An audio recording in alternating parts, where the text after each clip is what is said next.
Good morning, Jayman. Good morning, Sri Lanka. Good morning, world. We are coming to you live from the Parliamentary Complex here at Sri Jayawardena Kotte as we are ready to bring you the live telecast of the ceremonial opening of the second session of the 9th Parliament today. His Excellency President Gotabaya Rajapaksa will declare open the second session of the 9th Parliament today here at the Parliamentary Complex and will address the nation and present the government's policy statement at 10 a.m. The ceremonial opening of the second session of the 9th Parliament will take place today according to the instructions of His Excellency the President in a simple note, without any gun salutes and also without any vehicle parades. And it will be held at the Parliamentary Complex today under the health regulations according to the prevailing situation of the island with the pandemic. The second session of the 9th Parliament will be opened today as the first session of the 9th Parliament was adjourned on the 12th of December 2021. With today's session, the new COPE committee, the new COFA committee will be selected with its members and the new chairman will be appointed in the second session of the Parliament. So, we are expecting the arrival of the members of the Parliament who will take their seats inside the chamber and followed by the arrival of Honourable Speaker Mahinda Yapa Abeyewardena and Mrs. Mahinda Yapa Abeyewardena, followed by the arrival of Honourable Prime Minister Mahinda Rajapaksa and Madam Shiranthi Wickremesinghe Rajapaksa.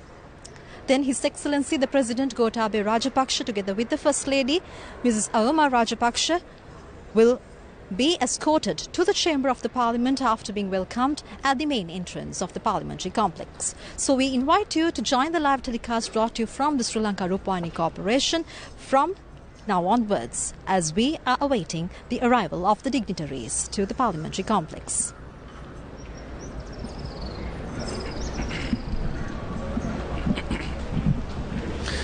පාර්ලිමේන්තුවක දෛනික කාර්යභාරයන් රටේ නීතිය හා සම්බන්ධව පවතින ප්‍රධාන කාර්යයක් විදිහට හඳුන්වන්නට පුළුවන්. රටක් පාලනය කිරීමට අවශ්‍ය වන නීති රීති සහ ඒ වගේම මුදල් රෙගුලාසි 50 ආදී දේවල් සම්මත කර ගැනීමත් ඒ සඳහා වූ යෝජනා ඉදිරිපත් කරමින් ඒ සඳහා අවශ්‍ය ක්‍රියාමාර්ග ගැනීමත් මේ සියල්ල සිදුවන්නේ පාර්ලිමේන්තුවක් තුලයි. ඒ සඳහා වූ මහජන නියෝජිතින් 225 දිනකගෙන් සමන්විත පාර්ලිමේන්තුවක් අපේ රටේ ආණ්ඩු ක්‍රම ව්‍යවස්ථාවට අනුව පාර්ලිමේන්තු සංයුතිය ලෙස අපට හඳුන්වන්නට පුළුවන්කමක් තියෙනවා. ඉන් ඔබට ගිය විවිධ වූ කාරණා රට පුරා සිදු කිරීමේ ප්‍රධාන පරමාර්ථය ප්‍රධාන වගකීම පැවරෙන පාර්ශ්වකරුවා බවට පත්වන්නේ පාර්ලිමේන්තුව. ඒ නිසා රටේ උත්තරීතර තැන ලෙස හඳුන්වමින් මේ පාර්ලිමේන්තුවට ඒ ගෞරවය ලබා දෙමින් රටේ අනිකුත් ක්‍රියාදාමයන් හා සම්බන්ධ නීති රීති ඇතුළත් කොට ඇති ඒ සියලුම ක්‍රියාවන් සිදුවන ප්‍රධානම තැන පාර්ලිමේන්තුව බවට පත් වෙනවා. ඒ අනුව පාර්ලිමේන්තුවක සැසිවාරයක් නිමාවට පත් කිරීම ඒ පාර්ලිමේන්තුවේ කාර්යභාරයට తాවකාලික විරාමයක් ලබා දීමක් විදිහට අපට හඳුන්වන්නට පුළුවන්. ඉන් අනතුරුවයි අභිනව වාරයක් ආරම්භ කිරීම සිදු වනු ලබන්නේ. විශේෂයෙන්ම රජයේ මුදල් කාරක සභාව ඒ වගේම පොදු ව්‍යාපාර පිළිබඳ කාරක සභාව ඇතුළු පාර්ලිමේන්තුවක් තුළ ක්‍රියාත්මක වන විවිධ වූ කමිටු කාරක සභා ආදී සියල්ල බොහෝ කාරක සභා ආදී දේවල් අහෝසි වීමක් මේ පාර්ලිමේන්තු සැසිවාරයක් නිමවට පත්වීමත් එක්ක සිදු වෙනවා. ඉන් අනතුරුව අභිනව පාර්ලිමේන්තුවක ස්වරූපයෙන් මේ පාර්ලිමේන්තුවක කටයුතු ආරම්භ වීම සාමාන්‍ය සම්ප්‍රදායක විදිහට අපට හඳුන්වන්නට පුළුවන්. ඒ අනුව අපේ රටේ වත්මන් ආණ්ඩු ක්‍රම ව්‍යවස්ථාවට අනුව මීට පෙර පැවති පාර්ලිමේන්තු ගණනාවක් මෙවැනි අවස්ථාවලදී සභාවාරයන් අවසන් කිරීම සිදු කර තිබෙනවා අවස්ථා 25කදී පමණ. ඒ අනුව 9 වන පාර්ලිමේන්තුවයි පසුගිය දා නිමාවට පත් උනේ පාර්ලිමේන්තුවේ පළමු සැසිවාරය නිමාවට පත් උනේ ඒ ගරු ජනාධිපතිතුමාට පැවරී තිබෙන බලතල ප්‍රකාරව ජනාධිපතිවරයාට පැවරී තිබෙන මේ බලතල ප්‍රකාරව පාර්ලිමේන්තුව යලි ආරම්භ කිරීමේ කාර්යය සිදු කිරීමේදීත් එහි මුඛ්‍ය වගකීම පැවරෙනවා පාර්ලිමේන්තු කාර්ය මණ්ඩලයට විශේෂම කතානායකවරයා ප්‍රමුඛ කරගත් පාර්ලිමේන්තු කාර්ය මණ්ඩලයට. ඒ අනුව අද දවසේදීත් පාර්ලිමේන්තු මැති ඇමතිවරුන් මන්ත්‍රීවරුන් මේ ආදී කොට ඇති පිරිස මේ වන විටත් මේ සභා ශාලාවට පැමිණීමෙන් සිටින ආකාරය අපිට දකින්නට පුළුවන්කමක් ලැබුණා. කෙසේවත් මේ චාරිත්‍රය ආරම්භ කිරීම වෙනුවෙන් පළමුවෙන්ම පැමිණිය යුත්තේ ශ්‍රී ලංකා පාර්ලිමේන්තුවේ කරු කතානායකවරයා මහින්ද යපා අබේවර්ධන මැතිතුමා වර්තමාන කතානායකවරයා ලෙස එතුමන් පැමිණීමත් සමග එතුමන් පිළිගැනීම පාර්ලිමේන්තුවේ මහලේකම් ධම්මික දසනායක මහත්මයා විසින් සිදු කරන්නට නියමිතව තිබෙනවා. ඉන් අනතුරුවයි කරු අග්‍රාමාත්‍යවරයාත් ඉන් අනතුරුවයි අතිගරු ජනාධිපතිතුමාත් පාර්ලිමේන්තුවට පැමිණීමට නියමිත වන්නේ. මීට පෙර අපි පාර්ලිමේන්තුවේදී දුටු සම්ප්‍රදාය අනුව විශේෂම රාජ්‍ය මන්ත්‍රණ සභාව පැවති ඉතිහාසයේදී නම් පාර්ලිමේන්තුවක අභිනව සැසිවාරය ආරම්භ කරමින් රාජ්‍ය නායකයා සිදු කරනු ලබන කතාව. ඒවාකනම් අග්‍රාණ්ඩුකාරවරයා විසින් සිදු කරනු ලබන කතාව රාජ්‍ය ආසන කතාව ලෙස හඳුන්වා දෙනු ලැබුවා. අද දවසේදීත් ඒ සම්ප්‍රදායට අනුව යමින් වර්තමානයේදී එය අප එසේ නම් නොකලත් පාර්ලිමේන්තුවේ මංගල සැසිවාරය ආරම්භ කරමින් ගරු ජනාධිපතිතුමා අදහස් දක්වන්නට නියමිතයි. එහිදී විශේෂයෙන්ම ජනාධිපතිවරයා රට හමුවේ ඉදිරිපත් කොට තිබෙන ප්‍රතිපත්ති ප්‍රකාශය, ඉදිරි වැඩපිළිවෙල, ඉදිරියේදී රට හමුවේ පවත්වන්නට නියමිත විවිධ ක්‍රියාදාමයන් පිළිබඳව තොරතුරු රට හමුවේ ප්‍රකාශයට පත් කිරීම මුඛ්‍ය පරමාර්ථය බවට ඒ කතාවේදී සිදු කරන්න නියමිතව තිබෙනවා. අද දවසේදීත් අප බලාපොරොත්තු වෙනවා මේ පාර්ලිමේන්තුවට ගරු ජනාධිපතිතුමා පැමිණීමෙන් අනතුරුව ඒ සම්ප්‍රදාය අනුව එම කටයුතු සිදුවනු ඇතැයි කියා.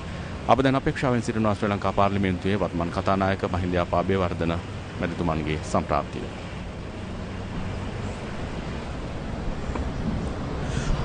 1947 ஆண்டு ஐப்பசி மாதம் 14ஆம் தேதி பாராளுமன்றத்தின் முதலாவது கூட்டத்தொடர் உத்தியோகபூர்வமாக வைபவ ரீதியாக அங்குரார்ப்பணம் செய்து வைக்கப்பட்டது.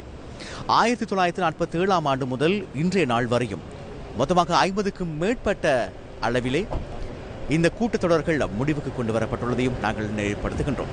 1978ஆம் ஆண்டிற்கு பின்னதாக மொத்தமாக 26க்கும் மேற்பட்ட கூட்டத்தொடர்கள் முடிவுக்கு கொண்டு வரப்பட்டிருப்பது ஒரு விசேட அம்சமாகும். அரசியலமைப்பின் 70வது கூற்றின் முதலாவது பிரிவின்படி பாராளுமன்ற கூட்டத்தொடரை இடைநிறுத்தும் அதிகாரம் ஜனாதிபதி அவர்களுக்கு உண்டு. ஆகவே அதன் அடிப்படையிலேயே டிசம்பர் மாதம் 12ஆம் தேதி 9வது பாராளுமன்றத்தின் முதலாவது கூட்டத்தொடரை அதிமேதகு ஜனாதிபதி அவர்கள் முடிவுக்கு கொண்டு வந்தார்கள். இப்பொழுது நீங்கள் திரையில் காண்பது இலங்கை ஜனநாயக சோசலிச குடியரசின் மாண்புமிகு பிரதமர் அவர்களதும் அவர்களுடைய பாரியாருடைய வருகையும் நீங்கள் இப்பொழுது திரையில் காணக்கூடியதாக இருக்கின்றது. குறிப்பாக பாராளுமன்றத்தின் அமர்வு ஒன்றின் போது ஆரம்பத்திலும் அரசாங்க கொள்கை கூற்றை வாசிப்பதற்கும் பாராளுமன்ற சடங்கு முறையான இருக்கையில் தலைமை தாங்குவதற்கும் குறிப்பாக அக்ராசனத்தில் அமர்வதற்கும் ஜனாதிபதிக்கு அதிகாரம் உண்டு என்பதை நாங்கள் நினைப்படுத்துகின்றோம். குறிப்பாக 3/2 பெரும்பான்மையோடு 2022ஆம் ஆண்டுக்கான வரவு செலவு திட்டம் நிறைவேற்றப்பட்டதை அடுத்து முதலாவது கூட்டத்தொடர் ஒத்திவைக்கப்பட்டது. அதனைத் தொடர்ந்து புதிய ஆண்டுக்கான புதிய அரசியல் கொள்கை பிரகடனம் தொடர்பாக அதிமீதகு ஜனாதிபதி அவர்கள் உரை நிகழ்த்துவார் என்பதை நாங்கள் நினைவுபடுத்துகின்றோம். குறிப்பாக இந்த கோவிட்-19க்கு நாங்கள் இவ்வாறு முகம் கொடுக்கின்றோம். இந்த மாபெரும் சவாலுக்கு பின்னதாக நாட்டினுடைய புதிய அபிவிருத்தி தொடர்பாகவும் அதேபோல் பல்வேறு வகையான சவால்களுக்கு மத்தியிலே நாட்டை அபிவிருத்தி செய்வது தொடர்பாகவும் அதிமீதகு ஜனாதிபதி அவர்கள் தன்னுடைய கொள்கை பிரகடன உரையில் உரை நிகழ்த்துவார் என்பது தெளிவுபடுத்துவார் என்பது பல அரசியல் ஆய்வாளர்களுடைய கருத்தாக அமைந்திருக்கின்றது. මෙඩසුළු මොහොතකට පෙර ශ්‍රී ලංකා පාර්ලිමේන්තුවේ නොයසනම් අපේ රටේ කරු අග්‍රාමාත්‍ය මහින්ද රාජපක්ෂ මැතිතුමා පාර්ලිමේන්තුවේ අභිනව සැසිවාරය වෙනුවෙන් සම්ප්‍රාප්ත වුණා. එතුමන් පිළිගනු ලැබුවේ පාර්ලිමේන්තුවේ කරු කතානායක මහින්ද යාපා අබේවර්ධන මැතිතුමන් විසින්. ඉන් අනතුරුව අතිගරු ජනාධිපතිතුමාගේ සම්ප්‍රාප්තියයි අප බලාපොරොත්තු වෙන රැඳී සිටින්නේ. ඒ සියලු දෑ පාර්ලිමේන්තු සම්ප්‍රදායට අනුව සිදු කරමින් අද පාර්ලිමේන්තුවේ පළමු වරට නැත්නම් මේ අභිනව සැසිවාරයේදී ගරු ජනාධිපතිතුමා තම ඉදිරි වැඩපිළිවෙල පිළිබඳව ප්‍රකාශයට පත් කිරීමට නියමිතව සිටිනවා. You just witnessed the arrival of Honorable Prime Minister Mahinda Rajapaksa for the ceremonial opening of the second session of the 9th Parliament today at the Parliamentary Complex. And we are about to receive His Excellency the President Gotabaya Rajapaksa and the First Lady as the President is about to be escorted and welcomed by the Secretary General of the Parliament, Mr. Dhammika Dasanayake, together with the Speaker, Honorable Mahinda Yapa Abeyewardena.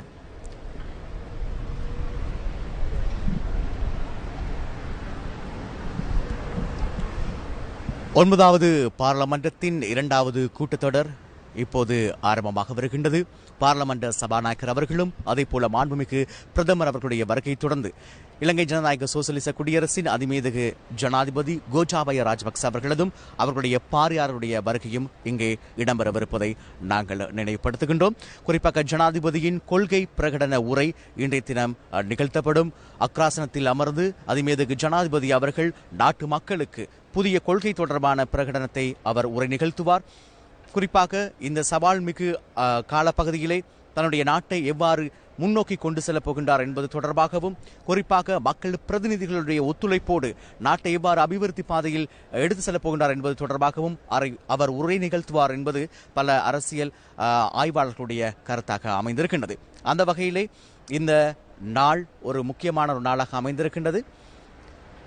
இன்றைய நாள் தொடர்பான இந்த ஒத்திவைக்கப்படுகின்ற இந்த கூட்டத்தொடர் தொடர்பான விவாதங்கள் 19 மற்றும் 20 திகதிகளில் 21 திகதி வரையும் இடம்பெறும் என்பதையும் நாங்கள் நினைப்படுத்துகின்றோம். Natalia.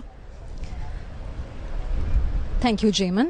His Excellency the President Gotabaya Rajapaksa will address the nation at 10 a.m. today, inaugurating the second session of the 9th Parliament today at the Parliamentary Complex. Meanwhile, President will present the government's policy statement in accordance to the 33(2) article of the Constitution of Sri Lanka, whereas this will make history in the political agenda of Sri Lanka this year 2022. As His Excellency the President will address the nation and will talk on the common challenges faced by the country, by the nation during this pandemic situation and how to overcome these challenges in this year 2022. Meanwhile, a cultural salute will take place at the main entrance of the parliamentary complex, whereas this cultural salute will then be escorted to the Parliament's chamber. His Excellency the President Gotabaya Rajapaksa, together with Honourable Prime Minister and Honourable Speaker by the Secretary General of the Parliament, Mr. Dhammika Dasanayake, and the Sergeant-at-Arms, Assistant Sergeant-at-Arms and Deputy Sergeant-at-Arms of the Parliament. And you're about to witness the arrival of His Excellency the President Gotabaya Rajapaksa for the ceremonial opening of the second session of the 9th Parliament.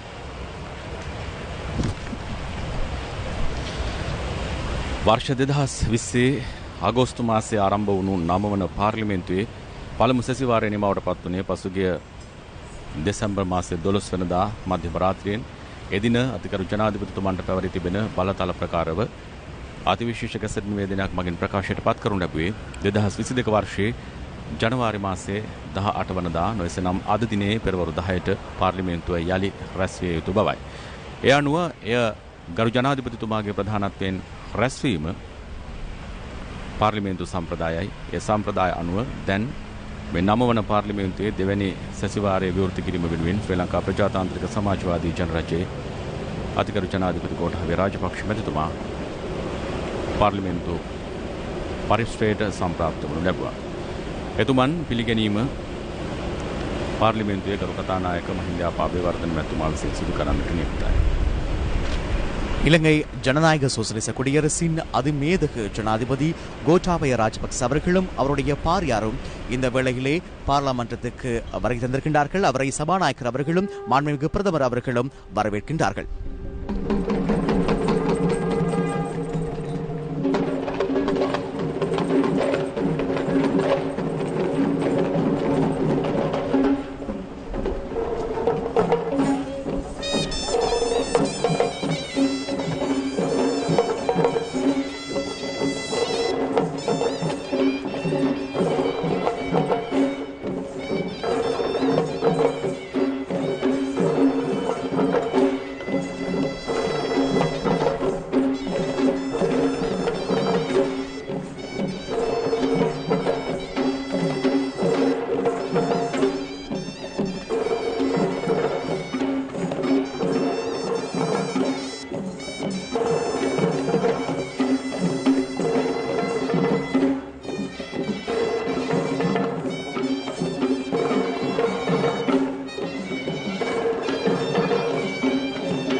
Nawala ජනාධිපති බාලිකා විද්‍යාලයේ සිසුවියන් විසින් ජයමංගල ගාථා සජ්ජායනා කිරීමෙන් අනතුරුව ජනාධිපතිතුමා පිළිගැනීමෙන් පසු එතුමන් සාම්ප්‍රදායිකව දැන් පාර්ලිමේන්තුවේ පැළඳුම් කාමරය වෙත ගමන් ගන්නවා ඇති. ඉන් අනතුරුව පෙරවරු 10ට පමණ නිල වශයෙන් පාර්ලිමේන්තුවේ වැඩ කටයුතු ආරම්භ කරන්න නියමිතයි.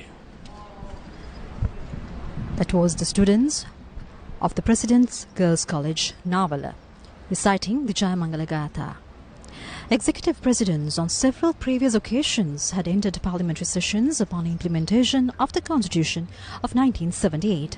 In certain instances, some presidents had entered parliamentary sessions at the end of every year they held office. Meanwhile, today marks the historical opening of the second session of the 9th Parliament, which will be declared open by His Excellency the President Gotabaya Rajapaksa in a short moment. Jayamangala கீதம் இசைக்கப்பட்டு கௌரவ சபாநாயகரும் பாராளுமன்ற செயலாளர் நாயகமும் அதிமேதக ஜனாதிபதி அவர்களை பாராளுமன்ற கட்டடத்தில் அமைந்துள்ள அங்கி அணி அறைக்கு அழைத்து செல்வார்கள். அதனைத் தொடர்ந்து கூட்ட அழைப்பு மணி ஒலிக்கப்படும். அதனைத் தொடர்ந்து பாராளுமன்ற உறுப்பினர்கள் அனைவரும் பாராளுமன்ற மண்டபத்தில் அமர்வார்கள். அதனைத் தொடர்ந்து ஜனாதிபதி அவர்கள் ஊர்வலமாக சபா மண்டபத்துக்கு அழைத்து செல்லப்படுவார். නවන පාර්ලිමේන්තුවේ දෙවැනි සැසිවාරය ආරම්භ කිරීමේ මේ සාම්ප්‍රදායික කාර්යභාරය මේ වනටත් පාර්ලිමේන්තු පරිසරය තුළ සිදුවෙමින් පවතිනවා. නමුත් රාජ්‍ය නායකින් පාර්ලිමේන්තුවට පැමිණීම, ඒ වගේම මේ පාර්ලිමේන්තුව හා සම්බන්ධ විවිධ වූ කටයුතු සිදුවීම මේ සියල්ල සාම්ප්‍රදායිකව සිදුවන වෙලාවකයි නවන පාර්ලිමේන්තුවේ දෙවැනි සැසිවාරය වෙනුවෙන් අධිකරු ජනාධිපති ගෝඨාභය රාජපක්ෂ මැතිතුමා සම්ප්‍රාප්ත වුණේ. මේ අභිනව සැසිවාරයත් ඒ වගේම අධිකරු ජනාධිපතිතුමාගේ සම්ප්‍රාප්තියත් මේ ආදී තොරතුරු පිළිබඳව සඳහනක් තැබීම වෙනුවෙන් අප සමග දැන් ඉන්නවා ජනාධිපති ප්‍රකාශක කින්ස්ලි රත්නායක මහත්මයා. අයබෝවන් චමින්ද මම හිතනවා සියලු දෙනාට සමස්ත ශ්‍රී ලංකා වාසීව හැම දෙනාටම විශේෂයෙන්ම ශ්‍රී ලංකාවේ දේශපාලනය පිළිබඳ උනන්දුවක් දක්වන්නා වූ ඕනෑම කෙනෙකුට අතිශය සුවිශේෂී දවසක් බවට සටහන් වෙනවා අද දවස. විශේෂත්වය වන්නේ අතිගරු ජනාධිපතිතුමන්ගේ සම්ප්‍රාප්තිය දෙවැනි පදවි ප්‍රාප්තියෙන් පසුවයි ජනාධිපතිතුමා අද මේ නවවැනි පාර්ලිමේන්තුවේ දෙවැනි සැසිවාරය ආරම්භ කිරීම සඳහා සහභාගී වන්නේ.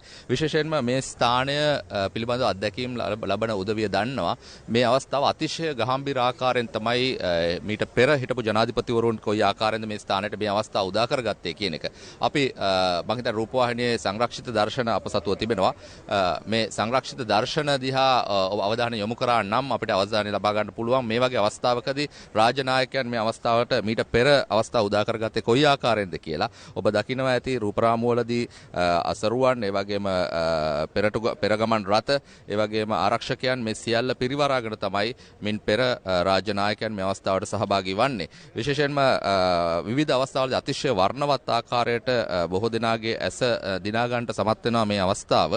විවිධ වසරවල් වල එහෙම නැත්නම් ක්‍රමානුකූලව අද මේ අපි කතා බහ කරන නවවැනි පාර්ලිමේන්තුවේ දෙවැනි සැසිවාරය සමාරම්භය කියන විශේෂ අවස්ථාව උදා කර ගැනීම සඳහා ලබා ගැනීමේදී මින් පෙර අවස්ථාවලදී චමින්ද ඔබ පැහැදිලි කරපු ආකාරයට අතිශය ගාම්භීර උත්සවයක් විදිහටයි මේ ක්‍රියාත්මක වන්නේ. නමුත් මෙවර ජනාධිපතිවරයාගේ සුවිශේෂත්වයක් තියෙනවා. ඒ තමයි අතිශය වියදම්කාරී බොහෝ ඉසව් කපා හරින්නට ජනාධිපතිතුමා ආදර්ශයෙන්ම ලබා දුන්නා. සරල වශයෙන් කතා කරොත් ජනාධිපතිතුමාගේ පෙරටු ගමන් රථ, ඒ වගේම පරිවාර රථ, ඒ වගේම මේ අශ්වාරෝහක පිළිගැනීම්, හමුදා සරඹ සංදර්ශන මේ ආදී සියල්ල මේ මොහොතේදී අත්‍යවශ්‍ය නොවන අංග ලෙස ජනාධිපතිතුමා තීරණය කරලා තියෙනවා. චාම් නමුත් ගම්බීර ආකාරයටයි මේ උත්සවය ජනාධිපතිතුමන් සංවිධානය කරන්නට උපදෙස් දී තිබෙන්නේ. ඒ රාජ්‍ය මහජන මුදල් අපත යාම වළක්වා හැරීමක් විදිහටයි එතුමා දකින්නේ. ඒ වගේම එතුමා ආදර්ශයෙන්ම ලබා දී තිබෙනවා ඒ සඳහා ආදර්ශයක්. ඒ තමයි ඒ සඳහා වෙන් කරපු මුදල. විශේෂයෙන්ම වාහන දිහා බැලුවොත් ඔබ දන්නවා ඇති ජනාධිපතිවරයෙක් ගමන් කිරීමේදී මින් පෙර ගිලන් රථ ඒ වගේම පරිවාර රථ මේ සියල්ලත් එක්ක වාහන 15ක් 20ක් පමණ ප්‍රමාණයක් මේ අවස්ථාවට අවම සහභාගී වෙනවා. නමුත් ඔබ අද දැක්ක දර්ශනවලදී ජනාධිපතිතුමා මේ අවස්ථාවට සහභාගී වුණේ. ඔබ මේ පෙර අවස්ථාවලදී තියෙන මේ විශාල මහජන වියදමක් දරන මේ විශාල සාටෝපයන් සියල්ල මගහැර ඒ වෙනුවට අතිශය චාම් වාහන 3කින් ජනාධිපතිතුමා තමන්ට අත්‍යවශ්‍ය ආරක්ෂක අංගයන් පමණක් ලබාගෙන මේ ස්ථානයට සහභාගී වුණා. ඒ වගේම මෙවර ජනාධිපතිතුමාගේ මේ විශේෂ ප්‍රතිපත්ති දේශනය පැහැදිලි කිරීමේදී අද දවසේ අපිට තවත් බොහෝ දේවල් දැනගන්නට පුළුවන් වේවි. මෙම මුදල් වර්ෂය තුල එහෙම නැත්නම් පාර්ලිමේන්තු ඊළඟ වාරාවසාන කිරීම දක්වා ජනාධිපතිතුමාගේ දැක්ම ක්‍රියාත්මක වන්නේ කොයි ආකාරයෙන්ද? විශේෂයෙන්ම අපි ભેද බින්න නොවි රාජ්‍යයක් විදිහට මේ අවස්ථාවේදී ලෝක වසංගතයක් ඇතිවෙච්ච මොහොතේදී ලෝක වසංගතයකට පක්ෂ පාට ભેද සහ ඒ සියල්ල පස කළා. ජාතියක් විදිහට කොහොමද අවදි වන්නේ? ආර්ථික අවපාතයක් නැති වෙනකොට කොහොමද රට සංවර්ධනය කරන්නේ? මාධ්‍යවලටත් එතුමා මීට පෙර අවසාන මහජන රැස්වීමේදී කිව්වා සියලු දෙනා එකතු වෙන්න මේ සංවර්ධනයේ කොටස්කරුවන් බවට පත් වෙන්න කියලා. මේ සියල්ල අද ජනාධිපතිතුමාගේ කතාවේ සාරගර්භය බවට පත් වේවි. ඒ වගේම මහජන නියෝජිතයන්ට අලුත් උද්දීපනයක් එක්ක මේ නවවැනි පාර්ලිමේන්තු දෙවැනි සැසිවාරය ආරම්භයේදී පවත්වන මේ විශේෂ දේශනය වැදගත් වේ. මම හිතනවා සමස්ත ශ්‍රී ලංකා වාසීන්ට අද ඉතාමත්ම වාසනාවන්ත දවසක් බවට පත් වෙනවා. මොකද අද කියවෙන මේ ප්‍රතිපත්ති ප්‍රකාශයේදී ජනාධිපතිතුමාගේ එතුමා නිතරම කියන තමන් පොරොන්දු වෙච්ච ප්‍රතිපත්ති පොරොන්දු වෙච්ච ප්‍රතිපත්ති ටික ඉතුරු අවුරුදු 3 ඇතුළත මුල් වසර දෙකම වසංගතයක් නිසා වැහිලා ගියත් ඒ දෙක ඇතුළත කරන්න තිබිච්ච වැඩත් සියල්ලත් ඉතුරු අවුරුදු 3 දී කරන්න එතුමා ප්‍රතිඥා දුන්නා. සියලු දෙනාට ආරාධනා කරා. මෙන්න මේක තමයි අද දවසේ සංක්ෂිප්තව මේ අවස්ථාවේදී ජනාධිපතිතුමාගේ සහභාගීත්වයේ මොහොතේදී ජාතික රූපවාහිනිය ඔබට රබන්නන් වෙනුවෙන් අපිට කියන්න තියෙනවා. රටේ රාජ්‍ය නායකයා ලෙස ජනාධිපතිතුමා වර්තමාන ජනාධිපතිතුමා ලෙස තොරාපත් කර ගැනීම සඳහා රටේ අති විශාල පිරිසක් ඡන්දය භාවිත කරමින් මේ රටේ ඉතිහාසයේ ජනාධිපතිවරයෙකු වෙනුවෙන් පළ කරන්න පුළුවන් ඉහළම මනාපය පළ කරමින් එතුමා බලයට පත් කරගත්තේ බොහෝ අපේක්ෂා පෙරදරිවයි. ඒ අපේක්ෂාවල එකක් තමයි අර ඔබ සඳහන් කළා වගේ මෙවැනි අවස්ථා සඳහා අවස්ථා නිරූපණය කිරීමේදී නැත්නම් අවස්ථා පවත්වාගෙන යාමේදී සඳහා මහජන මුදල් වලට සිදුවෙන යුතු සාධාරණත්වය කොතනද කියන්නේ. අපර ඔබ සඳහන් කළා වගේ පෙරදා දකින්න ත්‍රිවිධ හමුදා ආචාර මේ ආදී දේවල් පවා අපි අද දකින්නේ නැහැ. නමුත් පාර්ලිමේන්තුවක් ඇතුළේදී සිද්ධ වෙන්න ඕනේ පාර්ලිමේන්තුවේ ප්‍රධානියා කතානායකවරයාගේ පිළිගැනීම ප්‍රමාණවත් එය වෙනුවෙන් වූ ගෞරවය රැගෙන ජනාධිපතිවරයා ලෙස පාර්ලිමේන්තුව ඇතුළේදී සිද්ධ කරන්න අවශ්‍ය මූලික කාර්යභාරයන් අද පාර්ලිමේන්තුවේදී සිද්ධ වෙන්නේ. අර කිව්වා වගේ මේ ප්‍රතිපත්ති ප්‍රකාශය මේ අපේක්ෂා සහගත ජනාධිපතිතුමාගේ කතාව නැත්නම් මේ එදා අපි කතා කරපු රාජාසන කතාව අද නොයිසෙනන් ජනාධිපතිතුමාගේ මේ ප්‍රතිපත්ති ප්‍රකාශය පිළිබඳව කරන කතාව පිළිබඳව බොහෝ දෙනාගේ අවධානය යොමු වෙලා තියෙන වෙලාව. මම හිතන්නේ ජනාධිපතිතුමා විශේෂයෙන්ම මේ තඹ දොරෙන් ඇතුළු වුණාට පස්සේ මෙතනින් එහාට ඊට පස්සේ රිදී දොරෙන් ඇතුළු වෙන ඇතලේ කාර්යය තුළ අපිට රටට ඉතාමත්ම තීරණාත්මකයි. රටේ ප්‍රතිපත්තිය තමයි තව සුළු මොහොතකින් මහජන නියෝජිතයන් හරහා මාධ්‍ය හරහා ලෝකයට රටට කියන්නේ. ඒක හරහා විශේෂයෙන්ම ආයෝජනයන් පිළිබඳව රටේ ආර්ථිකය පිළිබඳව පුරෝකථනයන් කරන්න බලාපොරොත්තු වෙන උදවිය රටේ ආරක්ෂාව පිළිබඳව ජාතික ආරක්ෂාව පිළිබඳව මේ සියල්ල ගැන මෙහි සංවිශ්ලේෂණයක් අද දවසේ රාජාසන කතාව වෙනුවට ඉදිරිපත් කරන ප්‍රතිපත්ති ප්‍රකාශය දක්නට ලැබේවි. ඒ වගේම චමින්ද අපිට තව සුවිශේෂී කාරණාවක් සටහන් කරන්නට ඕනේ. රාජ්‍ය නායකයා විශේෂයෙන්ම විවිධ අවස්ථාවලදී කරපු කතන්දර දිහා බලපුවාම එතුමාගේ පැහැදිලි දැක්ම සෞභාග්‍ය දැක්ම කියන ප්‍රතිපත්තියයි. ඒ ප්‍රතිපත්තිය ඉතා පැහැදිලිව තමන් විසින් ලබා දුන්නා වූ පොරොන්දු ටික ඉතා පැහැදිලිව දක්වලා තියෙනවා. එතකොට මේ පොරොන්දු ටික එකින් එක ඉෂ්ට කරගෙන යන රාජ්‍ය නායකයෙක් මේ මොහොතේදී අපිත් එක්ක ඉන්නවා. ඒක ඇත්තටම සතුටු කාරණයක්. මිට සුළු මොහොතකට කලින් ජයමංගල ගාථා කියායේ බාලිකාවන් පිළිගනිද්දී ඔවුන්ගේ ප්‍රාර්ථනාව සිදුන නිසි කලට වැසි ලැබිලා, නිසි කලට ශස්‍ය වගාව සරු වෙලා, නිසි කලට අස්වැන්න ලැබිලා, ජනතාවගේ නිදුක් නිරෝගී බව ලැබිලා, ඉන් අනතුරුව රජතුමා ධාර්මික විය යුතුයි කියලා. ධාර්මික වන්න කියලා කියනකොට මතක් වෙනවා සම්බුද්ධ ශාසනයට, ඒ වගේම රටේ චිරස්ථිතියට, සෙසු ආගම් වලට, සහජීවනයට මේ සියල්ලට ජාතික ආරක්ෂාව වැදගත්. ඒ ජාතික ආරක්ෂාව බාරව ඉන්න සේනාධිනායකයා විදියට එතුමා ලෝකයේ හැම එක්සත් ජාතික සංවිධානයේ දිතා පැහැදිලිව කිව්වා මින් පසුව ත්‍රස්තවාදය මගේ රටේ නැහැ කියලා. ඒ වගේ කතා කරන්න පුළුවන් නායකයෝ ලෝකේ ඉතාම අතලොස්සයි ඉන්නේ. ඒ වගේම අතිශය ප්‍රබල රාජ්‍යවල පවා මේ පිළිබඳව දක්ෂේරුවක් දෙන්නට සහතිකයක් දෙන්නට අපොහොසත් වෙන නායකයන්. මම හිතනවා මේ පෞරුෂය අප වාසනාවන්තයි මෙබඳු නායකයෙක් සම්බන්ධව අද දවසේ ප්‍රතිපත්ති ප්‍රකාශයේදී අන්තර්ගතයත් අපි විමසා බැලුවොත් එතුමාගේ දේශනේ මේ දේශනවලදී බොහෝ දෙනා ලබා දෙන ආකාරයට අර බලාගෙන කියවීමක් නෙවෙයි. එතුමා මෙහි සෑම අකුරක්ම සෑම විරාම ලක්ෂණයක්ම එතුමාත් එක්ක කතා බහ කරමින් තමයි ඒක සූදානම් වන්නේ. ඒක නිසා එතුමා අවබෝධයෙන් කතා කරන්නේ. ඒ වගේම කියන දේ කරන දේ කියන ජනාධිපතිවරයෙක් එක්ක අද දවසේ අපි ප්‍රතිපත්ති ප්‍රකාශය හුඟක් දෙන සූදානම්. හොඳයි, නවවෙනි පාර්ලිමේන්තුවේ දෙවැනි සැසිවාරයේදී ජනාධිපතිතුමා රටේ පොදු අපේක්ෂාව නැත්නම් ජනතාවගේ බලාපොරොත්තුව බවට පත්ව රටේ රාජ්‍ය නායකත්වය ලබා ගැනීමෙන් අනතුරු එතුමන්ට තියෙන වගකීම ඉදිරි වර්ෂ කිහිපය තුළ කොහොමද සිදු කරන්නේ? ඒ පිළිබඳවයි අතිතුමන්ගේ කතාවේදී පැහැදිලි කරන්න නියමිතවන්නේ. බොහොම ස්තුතියි ජනාධිපති ප්‍රකාශක කිංස්ලි රත්නායක මහත්මයාට මේ අවස්ථාව සමග සම්බන්ධ වීම පිළිබඳව.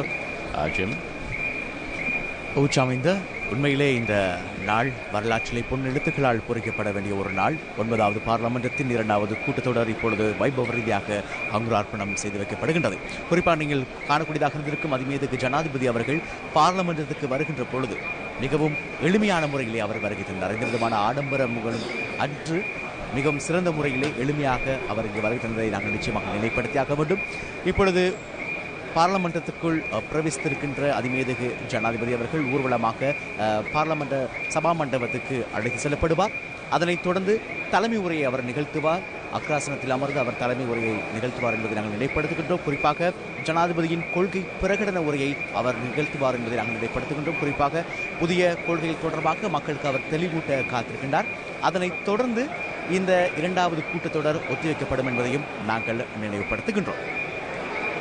அதிமேதகு ஜனாதிபதி அவர்கள் நாட்டு மக்களுக்காக ஆற்றப்படுகின்ற ஒரு முக்கிய உரையாக இந்த கொள்கை பிரகடன உரை நிச்சயமாக அமையும் என்பதில் எந்த விதமான ஐயப்பாடும் இல்லை.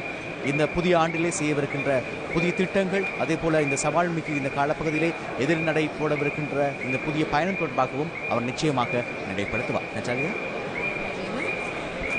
President's media spokesman, Mr. Kingsley Ratnaikar, did mention the importance or the significance of this year's ceremonial opening of the second session of the 9th Parliament today. Under the instructions of His Excellency the President Gotabaya Rajapaksa, today's ceremony will be held in a very simple note.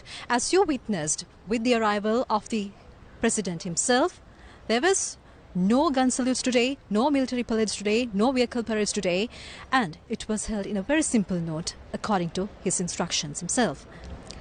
Speaking about today's significance at the Chamber of Parliament, when the session is being prepared for the second session, we are now connecting to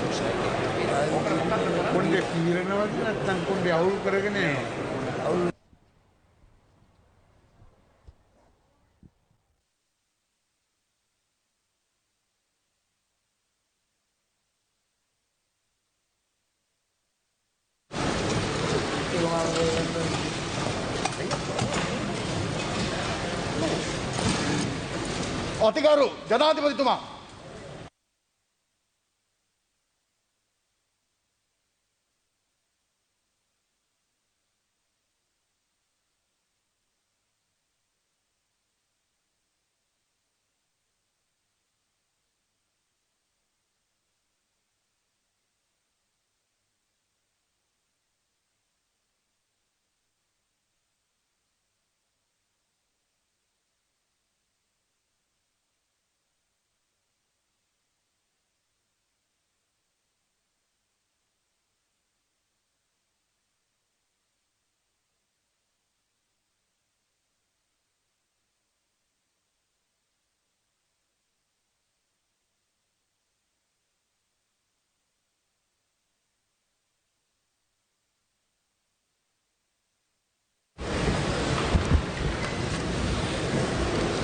Sri Lanka ප්‍රජාතාන්ත්‍රික සමාජවාදී ජනරජයේ gazette පත්‍රය අති විශේෂ අංක 22.57 ඇලයිරක් 71 2021 දෙසැම්බර් මාස 12 වැනි ඉරිදා අතිගරු ජනාධිපතිතුමා විසින් කරනු ලබන ප්‍රකාශනයයි.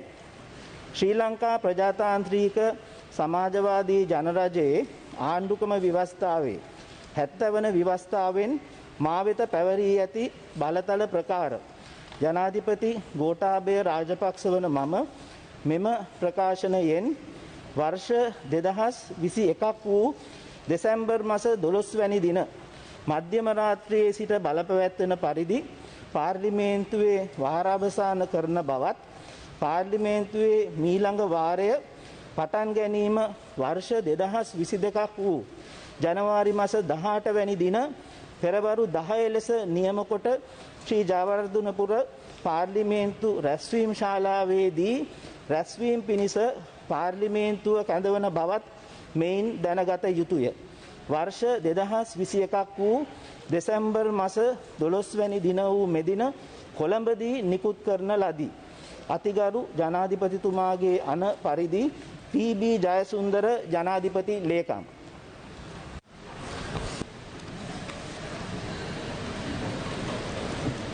ගරු කතානායකතුමනි, ගරු අගමැතිතුමනි, ගරු විපක්ෂ නායකතුමනි, ගරු අමාත්‍යවරුනි, ගරු රාජ්‍ය අමාත්‍යවරුනි, ගරු මන්ත්‍රීවරුනි, උදා වූ 2022 නව වසර ඔබ සියලු දෙනාටමත් සියලු රටවැසියන්ටත් සුබ නව වසරක් වේවා කියලා මම ප්‍රාර්ථනා කරනවා.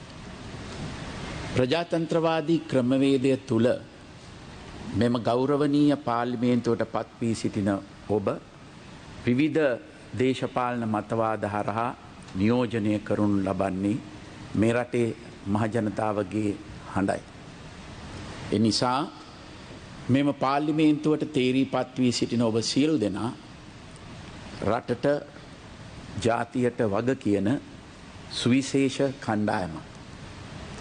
ඔබ මෙන්ම ප්‍රජාතන්ත්‍රවාදී ක්‍රමවේදය තුල ජනතා වරමින් ජනාධිපතිවරයට පත් වූ මාද මේ රටේ සියලුම ජනතාවට වග කියවිය යුතු වෙනවා. මැතිවරණයේදී මට ඡන්දය ලබා දුන් ජනතාව මෙන්ම නොදුන් ජනතාව සම්බන්ධයෙන්ුත් ඒ වගකීමේ වෙනසක් නැහැ. ඒ නිසා පාර්ලිමේන්තුව තුලදී ඉන් පිටදී ආණ්ඩු පක්ෂයේ හා විපක්ෂයේ වගකීම් නිසි ලෙස ඉටු කරමින් අද මේ රට මුහුණ දී තිබෙන අභියෝග ජය ගැනීම සඳහා සහාය වන ලෙසට රටේ ජනාධිපතිවරයා ලෙස මා අද ඔබ සියලු දෙනාගෙන්ම ඉල්ලා සිටිනවා. පසුගිය වසර දෙක අපිට අභියෝගමත් කාල පරිච්ඡේදයක් වුණා. මුළු ලෝකයටම එකවර බලපෑ COVID-19 ගෝලීය වසංගතයට අපිට මුහුණ දෙන්නට සිදු වුණා.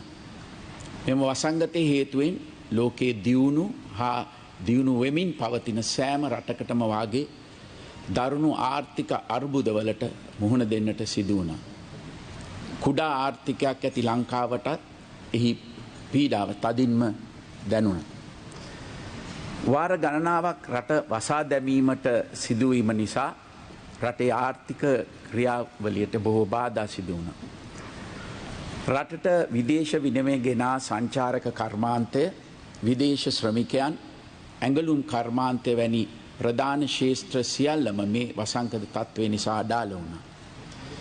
ගෝලීය වසංගතය පාලනය කිරීම සඳහා විවිධ සීමා පනවන්නට සිදුවීම නිසා බොහෝ ව්‍යාපාරවලට ස්වයං රැකියා කරන්නන් හට හා දෛනික ආදායම් උපයන්නන් හට තදින් බලපෑව.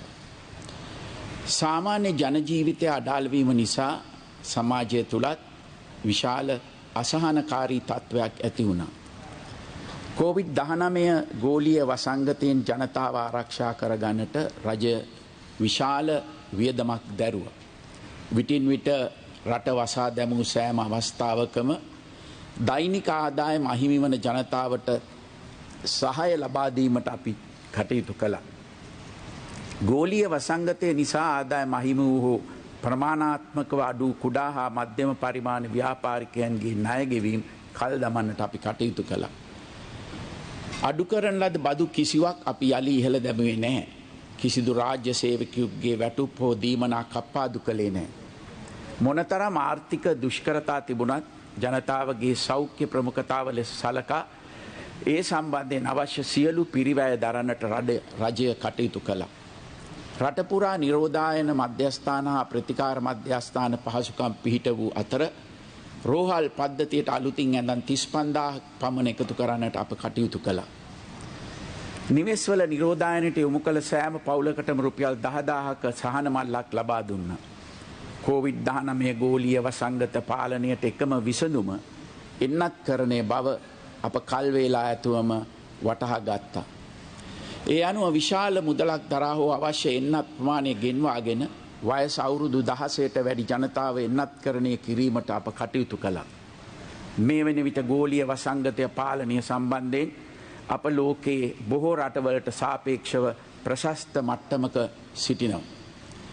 ඉලක්කගත ජනගහනයෙන් 85%කට වැඩි ප්‍රමාණයකට එන්නත් මාත්‍රා දෙකම ලබා දී රෝග තත්ත්වය පාලනය කොට සාමාන්‍ය ජන ජීවිතය යලි ආරම්භ කරන්නට අපිට හැකි වී තිබෙනවා. මේ අවස්ථාව වන විට සියලුම ජනතාව ඉලක්ක කරගනිමින් උත්ප්‍රේරක මාත්‍රාව ලබා දීමද සාර්ථකව සිදුවෙමින් පවතින. මේ උත්තරීතර සභාව නියෝජනය කරන විවිධ දේශපාලන පක්ෂවලට අයත් නියෝජිතීන් අතර විවිධ දේශපාලන මතිපතාන්තර තිබෙනවා. ප්‍රතිපත්තිමය වෙනස්කම් තිබෙනවා. නමුත් අපි සියලු දෙනාම අවසාන වශයෙන් ප්‍රාර්ථනය කරන්නේ රටේ යහපතයි. ගෝලීය විවසනයකින් පීඩාවට පත් වී තිබෙන මේ දුෂ්කර අවස්ථාවේදී රට ගොඩනගන්නට එකට එකතු වී කටයුතු කරන්නට මහජන නියෝජිතයන් ලෙස අප සියලු දෙනාටම ජාතික වගකීමක් තිබෙනවා. එම වගකීම ඉටු කිරීම සඳහා අප සමග එක්ව කටයුතු කරන ලෙස මම මේ අවස්ථාවේ ඔබ සියලු දෙනාටම ආරාධනය කරනවා. කෙටිකාලීන ගැටවලට සාර්ථකව මුහුණ දෙන අතරම අපේ මූලික වගකීම වන්නේ අප විසින් රටේ ජනතාවට ඉදිරිපත් කරන ලද බහුතර ජනතාවක් විසින් අනුමත කරන ලද දීර්ඝ කාලීන සංවර්ධන වැඩපිළිවෙල නොනැවති ක්‍රියාත්මක කිරීමයි. රටේ තිරසාර අනාගතය ගොඩනැගෙන්නේ ඒ මතයි. ඒ නිසා අප කිසිවිටකත් අපේ ප්‍රමුඛතා අමතක නොකළ යුතුයි. අප ජනතාවට පොරොන්දු වුණා වසර 5ක් තුල යම් නිශ්චිත වැඩ කොටසක් ඉටු කරන්නට. ඉන් මුල් වසර 2 තුල ගෝලීය කොරෝනා වසංගතය නිසා අපට විශාල බාධාවන්ට මුහුණ දෙන්නට සිදුවත් අපේ මූලික වගකීම් ඉටු කිරීම අප කිසිවිටක අමතක කළේ හෝ පැහැර හැරියේ නැහැ. වර්ෂ 2019 දී මා ජනාධිපතිවරයට පත් වන විට රටේ ජනතාවට තිබුණු මූලික ගැටලුව ජාතික ආරක්ෂාව බව අද වන විට බොහෝ දෙනෙකුට අමතක වී තිබෙනවා. මේ වෙනට අපේ රජය ජාතික ආරක්ෂාව සුරක්ෂිත කොට තිබෙනවා. අද ජනතාවට ත්‍රස්තවාදය ගැන බියක් නැහැ. පාතාල උවදුර එදා බරපතල ලෙස ව්‍යාප්ත වී තිබුණා. බන්ධනාගාර බස්වලට වෙඩි තබා එහි ආරක්ෂකයින් සහ සිරකරුවන් මරා දැමූ යුගයක් අපට දුටුවා. මහපාරේ ගමන් කළ ජනතාව පාතලකරුවන්ගේ සටන් වලට මැදි වී වෙඩිකා මියගිය යුගයක් අප පසු කළා. පසුගිය වසර 2 තුල මේ තත්ත්වය වෙනස් කරන්නට රජයට හැකි වී තිබෙනවා. මත්ද්‍රව්‍ය උදුරත් එදා ඉතා බරපතල ප්‍රශ්නයක් බවට පත් වී තිබුණා. රටේ තරුණ ප්‍රජාව විශාල වශයෙන් මත්ද්‍රව්‍ය භාවිතයට ඇබ්බැහි වෙමින් සිටියා. පිටරටවලට පවා මත්ද්‍රව්‍ය සපයන කල්ලි ලංකාව තුල බිහි වී ලංකාව ජාත්‍යන්තර මත්ද්‍රව්‍ය ජාරම්කරුවන්ගේ කේන්ද්‍රස්ථානයක් බවට පත් වෙමින් තිබුණා. මේ කඩිනමින් පාලනය කිරීම සඳහා අප බලයට පත් වූ පසු පියවර ගත්තා. අපේ ආරක්ෂක අංශවල සහ බුද්ධි අංශයේ ක්‍රියාකාරීත්වය නිසා අද මේ තත්ත්වය බොහෝ දුරට පාලනය වී තිබෙනවා. මත්ද්‍රව්‍ය උදුර සම්පූර්ණයෙන්ම තුරන් කිරීම සඳහා ආරම්භ කළ වැඩපිළිවෙල අප දිගටම ක්‍රියාත්මක කරනවා. අසල් වැසි රටවල බුද්ධි අංශයන් මේ සඳහා අවශ්‍ය තොරතුරු අපිට ලබා දෙනවා. මහජන ආරක්ෂාව සැපයීමේදී පොලිසියට විශාල වගකීමක් තිබෙනවා. සාමාන්‍ය ජනතාවට බියෙන් සැකෙන් තොරව ජීවත් විය හැකි සුරක්ෂිත පරිසරයක් සාතික කිරීමට නම් පොලිසිය නිරන්තරයෙන්ම මහජන ආරක්ෂාව ගැන විමසිල්ලෙන් කටයුතු කළ යුතුයි. ඒ නිසා පසුගිය කාලයේදී පොලිසිය තුලත් අප ප්‍රතිසංස්කරණ රාශියක් ආරම්භ කළා. ඕනෑම ප්‍රදේශයක ජීවත් වන ජනතාවට පොලිසියේ සේවාවන් පහසුවෙන් ලබා ගත හැකි වන පරිදි රට පුරා පොලිස් ස්ථාන 100කට ආසන්න ප්‍රමාණයක් අලුතින් පිහිටවන්නට අප කටයුතු කළා. නිරන්තර නිරීක්ෂණ කටයුතු සඳහා සෑම පොලිස් ස්ථානයකටම වාගේ අලුතින් වාහන පහසුකම් ලබා දුන්නා. යටිතල පහසුකම් දියුණු කිරීමට අමතරව පොලිස් නිලධාරීන්ගේ දැනුම හා ආකල්ප සංවර්ධනයටත් පුහුණු කටයුතු වලටත් විශේෂ අවධානයක් යොමු කොට තිබෙනවා. අකර්මණ්‍යව තිබූ පරිසර පොලිසිය අපි යලි ක්‍රියාත්මක කළා. ජනතාව හා පොලිසිය අතර සම්බන්ධතාව සවිමත් කිරීම සඳහා මහජන ආරක්ෂක කටයුතු සඳහා ප්‍රජා සහභාගීත්වය ලබා ගැනීම සඳහා අලුතින් ප්‍රජා පොලිස් රාජ්‍ය අමාත්‍යාංශයක් පිහිටුවන්නටත් අප කටයුතු කළා. අප ජාත්‍යන්තර නීතිවලට සම්මුතීන්ට ගරු කරන රටක්. පසුගිය කාලයේ අපේ රටේ මානව හිමිකම් සම්බන්ධයෙන් ජාත්‍යන්තරයට ගෙන ගිය වැරදි මතයන් නිවැරදි කරන්නට අපිට අවශ්‍යයි. මා වගකීමෙන් කියනවා මගේ පාලන කාලය තුල කිසිදු ආකාරයක මානව හිමිකම් කඩකිරීමකට රජය අනුබල දී නැහැ. ඒ වගේම ඉදිරියේදී එවැනි ක්‍රියාවන් සිදුවන්නට අප ඉඩ තබන්නේත් නැහැ. අප එවැනි ක්‍රියා කිසිසේත්ම අනුමත කරන්නේත් නැහැ.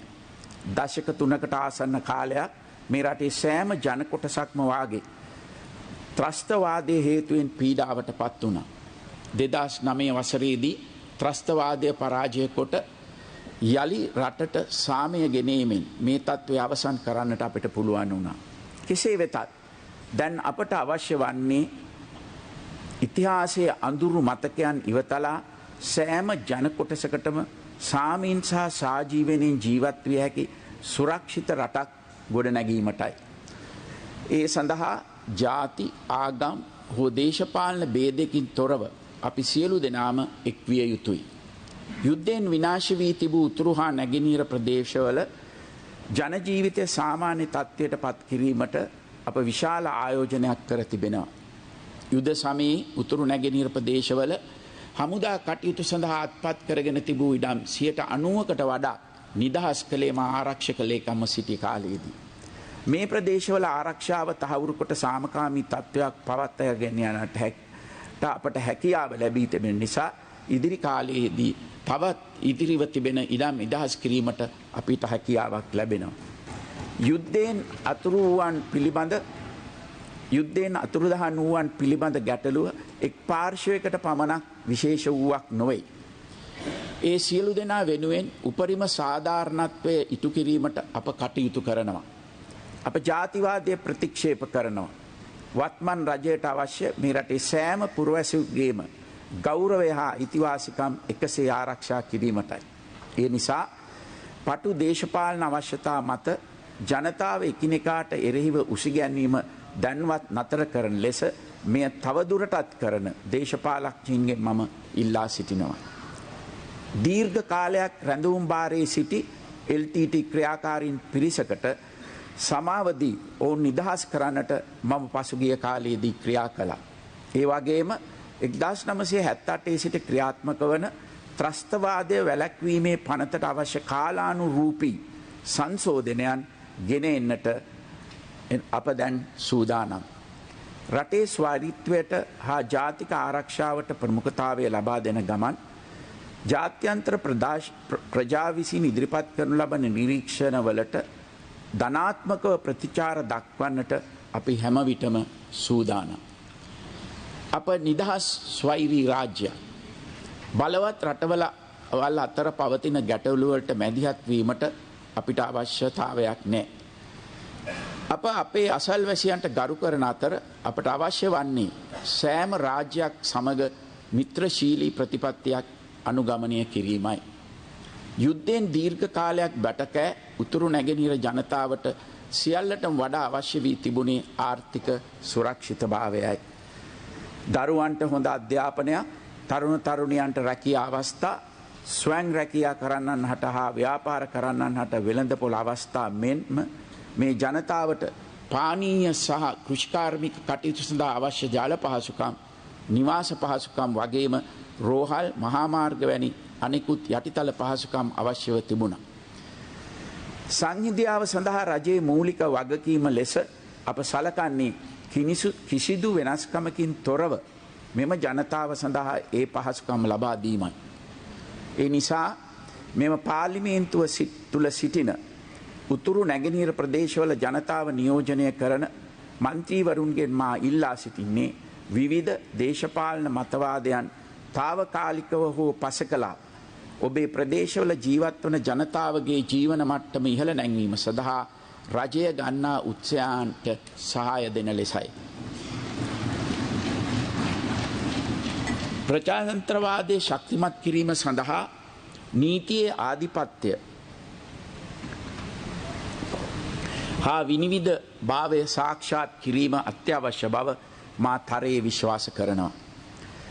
නීතිය ආධිපත්‍ය තහවුරු කිරීම සඳහා අධිකරණයේ ස්වාධීනත්වය ශක්තිමත් කිරීම ඉතා වැදගත්. මා ජනාධිපතිවරයා වශයෙන් පත් වූ පසු අධිකරණයේ නීතිපති දෙපාර්තමේන්තුවේ පත්වීම් කිසිවිටක දේශපාලනීකරණය කළේ නැහැ. අධිකරණ සේවාවේ සිටින නිලධාරීන්ගේ කුසලතාවය සහ ජ්‍යෙෂ්ඨත්වය මත සියලු පත්කිරීම් සිදු කරන්නට කටයුතු කළ අතර එමගින් අධිකරණයේ ස්වාධීනත්වය සම්බන්ධයෙන් මාගේ රජෙහි කැපවීම ප්‍රායෝගිකව ක්‍රියාත්මක කර පෙන්වා තිබෙනවා. සියල්ලටම සාධාරණය යුතු වෙන ජනතාවට බරක් නොවන කාර්යක්ෂම අධිකරණ ක්‍රමවේදයක් රටකට අවශ්‍යයි. නමුත් වර්තමානයේ අධිකරණ ශේෂ්ත්‍රයේ අඩුපාඩු රැසක් තිබෙනවා. ආණ්ඩු ක්‍රම ව්‍යවස්ථා මගින්ම මාස දෙකකින් විසඳිය යුතුයි ප්‍රකාශ කොට ඇති මූලික අයිතිවාසිකම් පෙත්සම් පවා සමහර විට වසර 10ක් තුලදීවත් අවසන් වන්නේ නැහැ. බාල වයස්කාර දරුවන්ට එරෙහිව වැරදි කරන ලද පුද්ගලයන්ට දඬුවම් නියම කිරීමට වසර ගණනාවක් ගත වෙනවා. ඉඩම් නඩු විසඳන්නට බොහෝ විට පරම්පරාවකට වැඩි කාලයක් ගත වෙනවා. මෙවැනි තත්ත්වයක් තුල නීතිය ක්‍රියාත්මක වන ආකාරය සම්බන්ධයෙන් මහ ජනතාවගේ විශ්වාසය paludu වී තිබීම පුදුමයකට කරුණක් නොවේ. නීතියේ ප්‍රමාදයේ හේතුවෙන් පීඩා විඳින මහ ජනතාවට විසඳුම් සොයා දීම වගේම ආයෝජන කේන්ද්‍රස්ථානයක් ලෙස ශ්‍රී ලංකාව ස්ථානගත කිරීමට අවශ්‍ය නීතිමය ප්‍රතිසංස්කරණ හඳුන්වා දීමේ අවශ්‍යතාවය රජයන් ගණනාවක් විසින් හඳුනාගෙන තිබුණත් ඒ සඳහා අවශ්‍ය ප්‍රතිසංස්කරණ සිදු කිරීමට නිශ්චිත වැඩපිළිවෙලක් ඉදිරිපත් කරන්නට පෙර පැවති රජයන් විසින් දන් ලද උත්සාහයන් සාර්ථක වී නැහැ. නමුත් මාගේ රජය බලයට පත්වීමෙන් අනතුරුව නීතිය තුල පවතින ප්‍රමාදයන් අවසන් කර වඩා විශ්වාසදායී හා කාර්යක්ෂම යුක්තිය පසඳලීමේ ක්‍රියාවලියක් ස්ථාපිත කිරීම සඳහා විනිශ්චයකාරුවන්ගේ ප්‍රමාණය වැඩි කිරීම, අධිකරණවල යටිතල පහසුකම් වැඩි කිරීම, යල්පැන ගිය නීති යාවත්කාලින කිරීම, මධ්‍යගත ඩිජිටල් කරණය හා අනුබද්ධ ආයතනවල ධාරිතාව වැඩි දියුණු කිරීම යන පස්වැදෑරුම් සැලසුම අනුව සුවිශේෂ වෙනස්කම් රැසක් සිදු කොට තිබෙනවා. වසර ගණනාවක් පුරා සැලසුම් කොට තිබුණද ආරම්භ කිරීමට නොහැකිව තිබූ අධිකරණ පියස ව්‍යාපෘතිය හා අධිකරණ පද්ධතිය ඩිජිටල් කරණය කිරීම සඳහා වූ ව්‍යාපෘතීන් මේ වෙන විට ආරම්භ වී තිබෙනවා. 2022 වසර තුල සමස්ත අධිකරණ පද්ධතියම ආවරණය වන පරිදි මෙම ඩිජිටල් කරන වැඩපිළිවෙල ව්‍යාප්ත කිරීමට අප කටයුතු කරනවා. වසර 42කට පසුව ශ්‍රේෂ්ඨාධිකරණය හා අභ්‍යාචනාධිකරණවල විනිශ්චයකාරුවන්ගේ ප්‍රමාණය වැඩි කරන්නට අප කටයුතු කළා. පහළ අධිකරණවලත් විනිශ්චයකාරුවන්ගේ ප්‍රමාණය වැඩි කරමින් යටිතල පහසුකම් සංවර්ධනය කරමින් කාර්යක්ෂම අධිකරණ පද්ධතියක් ස්ථාපිත කිරීමට අප කටයුතු කර තිබෙනවා. නීතිය තුල සිදුවන ප්‍රමාදයන්ට විසඳුම ලෙස අලුතින් සුළු හිමිකම් අධිකරණ හා ආයෝජන අධිකරණ ස්ථාපිත කිරීමට අප පියවරගෙන තිබෙනවා. එමෙන්ම අඩු ආදායම් ලාභී මහ ජනතාවට මුදල් වියදම් කර අධිකරණයට යාම වෙනුවට සුළු ආරවුල් විසඳීම සඳහා වූ විකල්ප ක්‍රමවේදය ශක්තිමත් කිරීමට අප පියවරගෙන තිබෙනවා.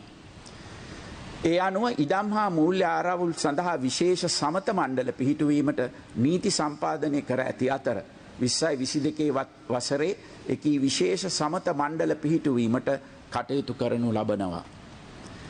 ඒ අතරම කොළඹට සීමා වී තිබූ ණය සහනදායක මණ්ඩල ක්‍රමයෙන් දිවයිනේ අනිකුත් ප්‍රදේශවලටද ව්‍යාප්ත කරමින් ගාල්ල, ගම්පහ සහ කුරුණෑගල යන ප්‍රදේශවලද ස්ථාපිත කිරීමට දැනටමත් කටයුතු ආරම්භ කර තිබෙනවා.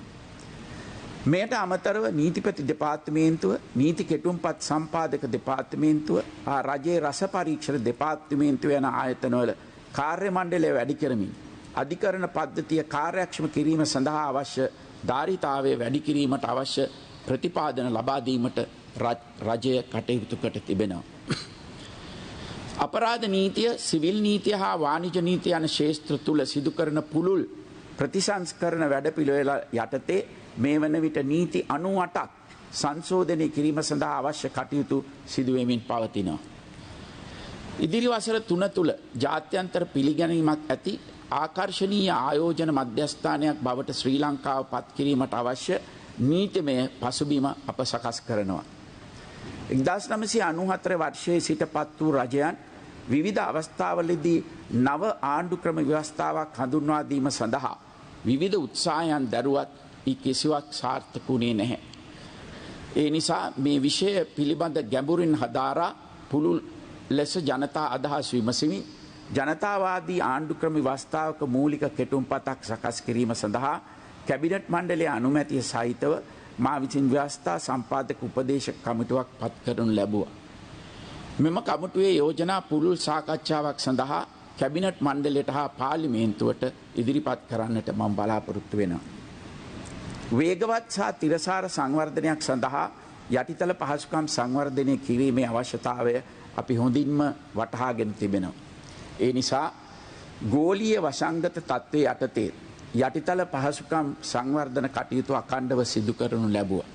මාර්ග දසලක්ෂයේ වැඩසටහන, නගර සංවර්ධන ව්‍යාපෘති, ග්‍රාමීය නිවාස හා නාගරික මහල් නිවාස ඉදිකිරීමේ ව්‍යාපෘති, පාලම් 5000ක් ඉදිකිරීමේ ව්‍යාපෘතිය, වැව් 14000ක් ප්‍රතිසංස්කරණය කිරීමේ වැඩසටහන, වාරිමාර්ග සංවර්ධන ව්‍යාපෘති, දිවයිනේ සියලුම නිවාසවලට විදුලිය හා පානීය ජලය ලබා දීමේ වැඩසටහන්, අධිවේගී අන්තර්ජාල පහසුකම් රටපුරා ව්‍යාප්ත කිරීමේ ව්‍යාපෘති, ගම් විතර පාලනය කිරීමේ ව්‍යාපෘති, තාක්ෂණික ගම්මාන හා කර්මාන්ත පුර ඉදිකිරීමේ ව්‍යාපෘති සියල්ල සැලසුම් කළ ආකාරයට සිදුවෙමින් පවතිනවා.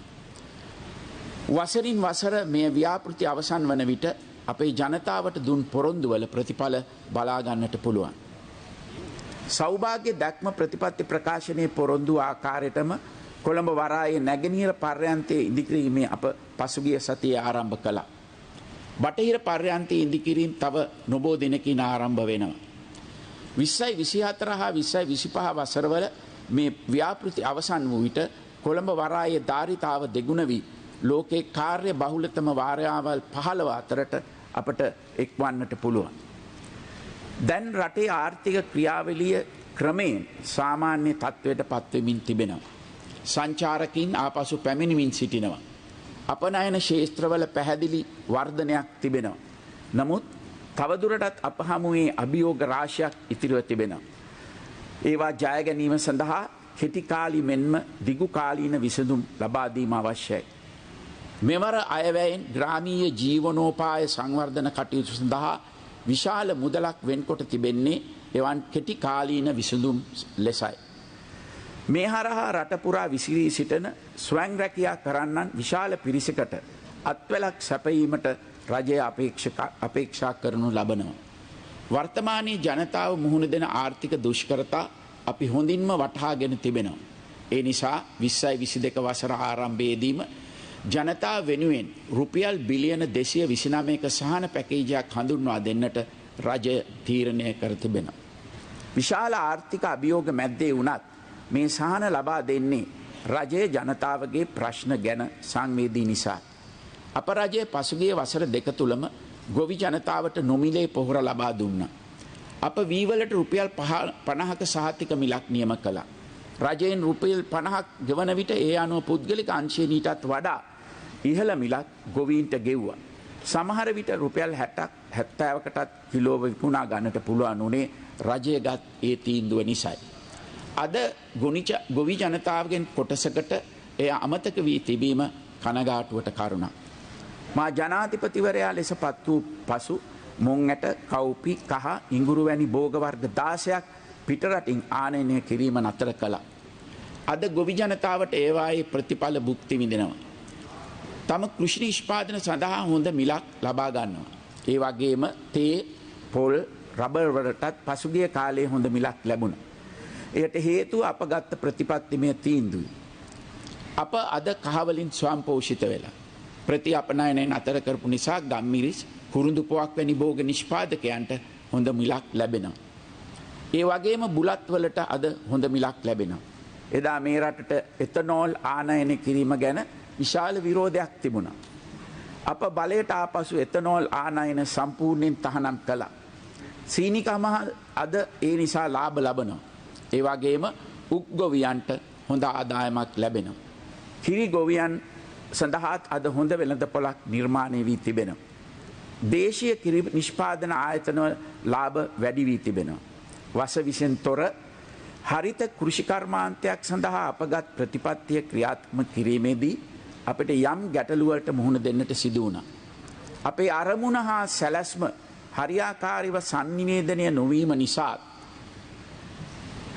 වැඩපිළිවෙල හඳුන්වා දීමේදී ඇති වූ යම් ප්‍රායෝගික ගැටලු දේශපාලනීකරණය වූ නිසා මේ සම්බන්ධයෙන් වැරදි වැටහීමක් ඇති වුණා. හරිත කෘෂි කර්මාන්තය පිළිබඳ වූ පුළුල් සංකල්පය සමහර විට වගකියුත්තන් පවා කාබනික පොහොරවලට ලඝු කොට තේරුම් ගැනීම වැරදි මතයක් ජනගත වීමට හේතු වුණා.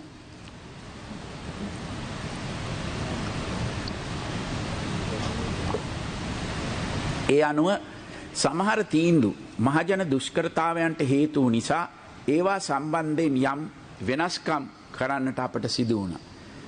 ඒ කෙසේ වෙතත් හරිත කෘෂිකර්මාන්තයක් ඇතිකිරීම සම්බන්ධයෙන් වූ අපේ රජයේ ප්‍රතිපත්තියේ කිසිදු වෙනසක් වී නැහැ. ඒ නිසා සිදු අඩුපාඩු නිවැරදි කරගෙන වඩා ඵලදායී ආකාරයකට මෙම ප්‍රතිපත්ති ඉදිරියට ගෙන යන්නට අප බලාපොරොත්තු වෙනවා. අපේ අවසාන ඉලක්කය වන්නේ කෘෂිකර්මාන්තයේ ඉහළ ඵලදායීතාව ලබා ගැනීම සඳහා නවීන තාක්ෂණය හඳුන්වා දීම හා ජෛව පොහොර භාවිතය ප්‍රවර්ධනය කොට වසවිෂෙන් තොර කෘෂි නිෂ්පාදනය සඳහා ජාත්‍යන්තර වෙළඳ පොරක් නිර්මාණය කර ගැනීමයි. ඒ හරහා කෘෂිකර්මාන්තයේ නියැලෙන හා ඒ අනුබද්ධිත සේවා සපයන ජනතාවගේ ආර්ථිකය ශක්තිමත් කළ හැකි. මෙමගින් ලංකාවේ ඉදිරි ආර්ථික සංවර්ධන ක්‍රියාවලියට ශක්තිමත් දායකත්වයක් ලබා ගැනීමට අප බලාපොරොත්තු වෙනවා. 2022 වසර අපට ආහාර සුරක්ෂිතභාවය සම්බන්ධයෙන් තීරණ රැසක් ගන්නට සිදුවන වසරක්. මේ අතර දේශීය නිෂ්පාදන ධාරිතාව ඉහළ ලංවාලීම සඳහා කඩිනම් වැඩපිළිවෙලක අවශ්‍යතාව තදින්ම මතුවෙනවා. රටේ වගා කළ හැකි සෑම ගොඩමඩ ඉඩමක්ම ප්‍රයෝජනයට යොදා ගනිමින් අප සියලු දෙනාම එක් වී වගා සංග්‍රාමයක් ආරම්භ කළ යුතුව තිබෙනවා. ඒ සඳහා අවශ්‍ය වාරි පහසුකම් සංවර්ධනය හා වැව් ප්‍රතිසංස්කරණ කටයුතු රාශියක් දැනටමත් ආරම්භ කොට තිබීම අපිට ශක්තියක් වෙනවා. පසුගිය කාලේ බිත්ති පින්තාරු කරමින් පුරන් කුඹුරු වගා කරමින් පෙරටා රටට ආදරය කරන තරුණ පරපුරේ සහාය මේ සඳහා ලැබෙනු ඇතැයි මම විශේෂයෙන්ම බලාපොරොත්තු වෙනවා. අප විසින් ආරම්භ කළ වාරි සෞභාග්‍ය වැඩසටහන යටතේ ජනතාවට පහසුකම් සැපයන මහා පරිමාණ ව්‍යාපෘති රැසක් මේ වන විට ඉදිවෙමින් තිබෙනවා. මෙගාවොට් 120ක පුනර්ජනනීය විදුලි බල උත්පාදනයක් ජාතික විදුලි බල පද්ධතියට සපයමින් නිමවන උමා ඔය බහුකාර්ය සංවර්ධන යෝජනා ක්‍රමය හා ඊට සමගාමීව අලිකොටාර හඳපානගල හා කුඩා ඔය යන ගබඩා ජලාශ හා පෝෂිත වැව් 300ක් සංවර්ධනය කිරීම, මොනරාගල දිස්ත්‍රික්කයේ වියලි ප්‍රදේශවලට වාරි හා පානීය ජලය සම්පයන කුඹුක්කං ඔය ජලාශ ව්‍යාපෘතිය, මන්නාරම දිස්ත්‍රික්කයට වාරි හා පානීය ජලය සපයන පහළ මල්වතු ඔය ජලාශ ව්‍යාපෘතිය, වයඹ පළාතට වාරි පානීය ජලය සපයන වයඹ මහඇල ව්‍යාපෘතිය, උතුරුමැද පළාතට වාරි හා පානීය ජලය සපයන උතුරුමැද මහඇල ව්‍යාපෘතිය, ගම්පහ දිස්ත්‍රික්කයේ ප්‍රදේශ ගණනාවකට පානීය ජලය සපයන බස්නාගොඩ ජලාශ ව්‍යාපෘතිය, ඌව පළාතට වාරි හා පානීය ජලය සපයන තල්පිටිගල ජලාශ ව්‍යාපෘතිය, නැගෙනහිර පළාතේ මඩකලපුව හා මහඔය ප්‍රදේශයට වාරි හා පානීය ජලය සපයන මුන්දෙනි ආරු ව්‍යාපෘතිය, යාපනයේ අර්ධද්වීපයේ වාරි හා පානීය ජල ගැටලුවට තිරසාර විසඳුමක් ලෙස යාපනයට ගංගාවක් ව්‍යාපෘතිය යටතේ සිදුවන නව මිරිදිය කලපු සංවර්ධනය, හම්බන්තොට දිස්ත්‍රික්කයේ ජලහිඟයට විසඳුම සපයන අතරම ගාලු හා මාතර දිස්ත්‍රික්කවල ගංවතුර පාලනය සඳහා උදව්වන නිල්වලා ගඟ සංවර්ධන ව්‍යාපෘතිය, මිනිපේ මහඇල ප්‍රතිසංස්කරණ ව්‍යාපෘතිය, මාදුරුවේ දකුණු යුර සංවර්ධන ව්‍යාපෘතිය හා මහවැලි ගංගා ද්‍රෝණි සංවර්ධන ව්‍යාපෘතිය, දිවයින පුරා කුඩාවැව් අමුණු 5000ක හා මධ්‍යම පරිමාණ ජලාශ 52ක ප්‍රතිසංස්කරණ කටයුතු මේ අතර වෙනවා. ගොවි ජනතාවගේ සැබෑ අවශ්‍යතා හඳුනාගත් කෘෂිකර්මාන්තයට ඉහළ අගයක් දෙන රජයක් වශයෙන් දැනට ආරම්භ කොට ඇති මහා පරිමාණ වාරි සංවර්ධන ව්‍යාපෘති 20ක්ම මගේ දූර කාලය තුල නිම කිරීමට අපේක්ෂා කරනවා. වර්තමානයේ ආර්ථික කළමනාකරණයේදී අප මුහුණ දෙන බලපත්‍රම අභියෝගය මේ වන විට උද්ගත වී ඇති විදේශ විනිමය ගැටලුවයි. කාලාන්තරයක් තිස්සේ රජයන් ගණනාවක් විසින් තිරසාර විසඳුමක් ලබා දීමට නොහැකි වූ ගැටලුවක උච්චතම අවස්ථාවට අද අප මුහුණ දී තිබෙනවා. 2019 දී මා රට බාර ගන්න අවස්ථාවේ රටේ විදේශ විනිමය සංචිතය තිබුණේ ඇමරිකානු ඩොලර් බිලියන 7.2ක් පමණයි. ඉනුත් කොටසක් කෙටි කාලින ණය වශයෙන් ලබාගත් මුදල්. ඒ වන විට ඉදිරි වසර දෙක තුළ වසරකට ඇමරිකානු ඩොලර් බිලියන 6කට වැඩි විදේශ ණය වාරිකයන් ගෙවන්නට තිබුණා. මේ දක්වා පැවති සියලු රජයන් විසින් වරින් වර ලබාගෙන තිබූ ණය තමා එසේ අපට ගෙවන්නට සිදු වී තිබුණි. මේ තත්ත්වයේ යටතේ අපේ වියදම් පාලනය කර ගැනීමට අසමත් වුවහොත් නුදුරු අනාගතයේදී විදේශ විනිමය ප්‍රශ්නයක් වන බව අප කලින්ම අවබෝධ කරගනු ලැබුවා. ඒ නිසා තමයි වාහන ආනයන తాවකාලිකව නතර කිරීම, අත්‍යවශ්‍ය නොවන විවිධ ආනයනික භාණ්ඩ ගෙන්වීම සීමා කිරීම වැනි ජනප්‍රිය නොවන තීන්දුව ගන්නට අපට සිදු වුණේ. මේ හරහා සමස්ත ආනයන වියදමේ යම් පාලනයක් ඇති කර ගන්නට පසුගිය වසර දෙක තුල අපට පුළුවන් වුණා. පසුගිය වසර ගණනාවක් රට පුරා රටේ සාමාන්‍ය වාර්ෂික වෙළඳ පරතරය ඩොලර් බිලියන 8ක පමණ ඍණ අගයක් ගත්තා. මේ අඩුව පියවනු ලැබුවේ සංචාරක ව්‍යාපාරයෙන් ලැබූ ආදායම සහ විදේශගත ශ්‍රමිකයන්ගෙන් ලද ප්‍රේෂණ හා විදේශ ආයෝජන හරහා හිමි වූ විදේශ විනිමය යොදා ගැනීමෙනුයි. ඉන්න අපි වැඩිම බලාපොරොත්තුවක් තබා තිබුණේ සංචාරක ව්‍යාපාරය ගැනයි. සංචාරක ව්‍යාපාරයෙන් උපයන ආදායම වසර කිහිපයක් තුළ ඇමරිකානු ඩොලර් බිලියන 10 දක්වා වැඩි කරන්නට අප සැලසුම් කොට තිබුණා. නමුත් 2019 දෙසැම්බර් මාසයෙන් ආරම්භ වූ COVID-19 ගෝලීය වසංගතය නිසා මුළු ලෝකය පුරාම සංචාරක ව්‍යාපාරයේ කඩා වැටුණා. මේ අනුව සංචාරක ව්‍යාපාරය හරහා මෙරට ගලා වසරකට ඩොලර් බිලියන 4.5ක් පමණ වූ ආදායම 2020 හා 2021 වසරවලදී අපිට අහිමි වුණා. ගෝලීය වසංගතය නිසා විදේශ ශ්‍රමිකයන් ලක්ෂ 2ක් පමණ තම රැකියා අතහැර ආපසු ලංකාවට පැමිණීම හේතුවෙන් ඔවුන් විසින් මාසිකව මෙරටට එවන ලද විශාල මුදලක්ද අපිට අහිමි වුණා. දිගින් දිගටම රට වසා තැබීම හේතුවෙන් අලුතින් විදේශ ආයෝජන ආකර්ෂණය කරන්නට අපට හැකියාවක් ලැබුණේ නැහැ. අපේ සංචිත ප්‍රමාණය ඉතා පහළ මට්ටමකට වැටි භාණ්ඩ ආනයනයේ වැඩි දුෂ්කරතාවන් ඇති වුණේ අපේ පාලනයෙන් තොරව සිදුවීමේ නොවැළැක්විය හැකි ක්‍රියාදාමය නිසායි. අපේ සංචිත ඉහළ නංවා නොගෙන අපේ ආනයන අවශ්‍යතාවයන් සපුරාලන්නට හැකියාවක් නැහැ. දීර්ඝ කාලීනව මේ ගැටලුවෙන් මිදෙන්නට නම් අප නවෝත්පාදන අපනයන විවිධාංගීකරණය හා අගය එකතු කිරීම වැනි ක්‍රමවේද හරහා අපේ අපනයන කර්මාන්තයේ විශාල දියුණුවක් ඇති කළ යුතුමයි. ඒ වගේම විදේශ මුදල් ආකර්ෂණය කරගන්නා සංචාරක ව්‍යාපාරය විදේශයන් සඳහා පුහුණු ශ්‍රමිකයන් යොමු කිරීම පරිගණක හා තොරතුරු තාක්ෂණය වැනි ශේෂ්ත්‍රයන්හි විශාල දියුණුවක් ඇති කළ යුතුයි. මේ සියල්ල අපේ ප්‍රතිපත්ති ප්‍රකාශනයේ පැහැදිලි සඳහන් කර තිබුණා. ඒවා ක්‍රියාත්මක කිරීම දැන් වේගවත් කළ යුතුයි. කුඩා රටක් වන අපේ රටට විදේශ විනිමය උපාගත හැකි ස්වාභාවික සම්පත් ඉතා සීමිතයි. තෙල්, ගෑස්, ගල් අඟුරු වැනි සම්පත් අපට නැහැ.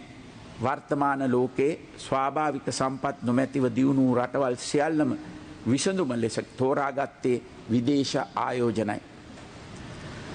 අපනයන කර්මාන්ත ඉහළට නංවාලන්නට, නව රැකියා අවස්ථා බිහි කරන්නට, දේශීය ව්‍යාපාරවලට අත්වැලක් වන්නට ඔවුන් විදේශ ආයෝජන යොදාගත්තා. වැරදි අර්ථකථන හරහා විදේශ ආයෝජනවලට එරෙහිව ජනතාව තුළ වැරදි මතයක් ඇති කිරීමට හුදෙක් දේශපාලන අරමුණු මුල් කරගෙන යමි කටයුතු කරනවා නම් ඒ අය රටට කරන්නේ යහපතක් නොවේ. අපේ රටේ සංවර්ධනය සඳහා ආයෝජනවල අවශ්‍යතාව මේ අවස්ථාවේ අපිට තදින්ම තිබෙනවා. ඒ නිසා කල්පනාකාරීව තෝරාගත් ක්ෂේත්‍රවලට නව ආයෝජන ආකර්ෂණය කර ගැනීම සඳහා ඉදිරි කාලයේදී අප වැඩි පරිශ්‍රමයක් දැරිය යුතුයි. එහිදී වැදගත් වන්නේ ඒවා දේශීය ආයෝජනද විදේශීය ආයෝජනද යන්න නොව ඒවා රටට හිතකර ආයෝජනයන්ද යන්න පමණයි. රැකියා වියුක්තියට විසඳුමක් තිබෙන්නේ රැකියා උත්පාදනය තුලයි. මේ වන විට රටේ රැකියා අවශ්‍යතාවයන්ගෙන් බහුතරයක් සපයනු ලබන්නේ කුඩා හා මධ්‍යම පරිමාණ දේශීය ව්‍යාපාර විසිනුයි. මේ නිසා විවිධ ව්‍යාපාරවල යෙදෙන දේශීය ව්‍යාපාරිකයන් ආරක්ෂා කිරීමටත් ඔවුන් ශක්තිමත් කිරීමටත් අප හැම විටම ප්‍රමුඛත්වයක් දිය යුතුයි.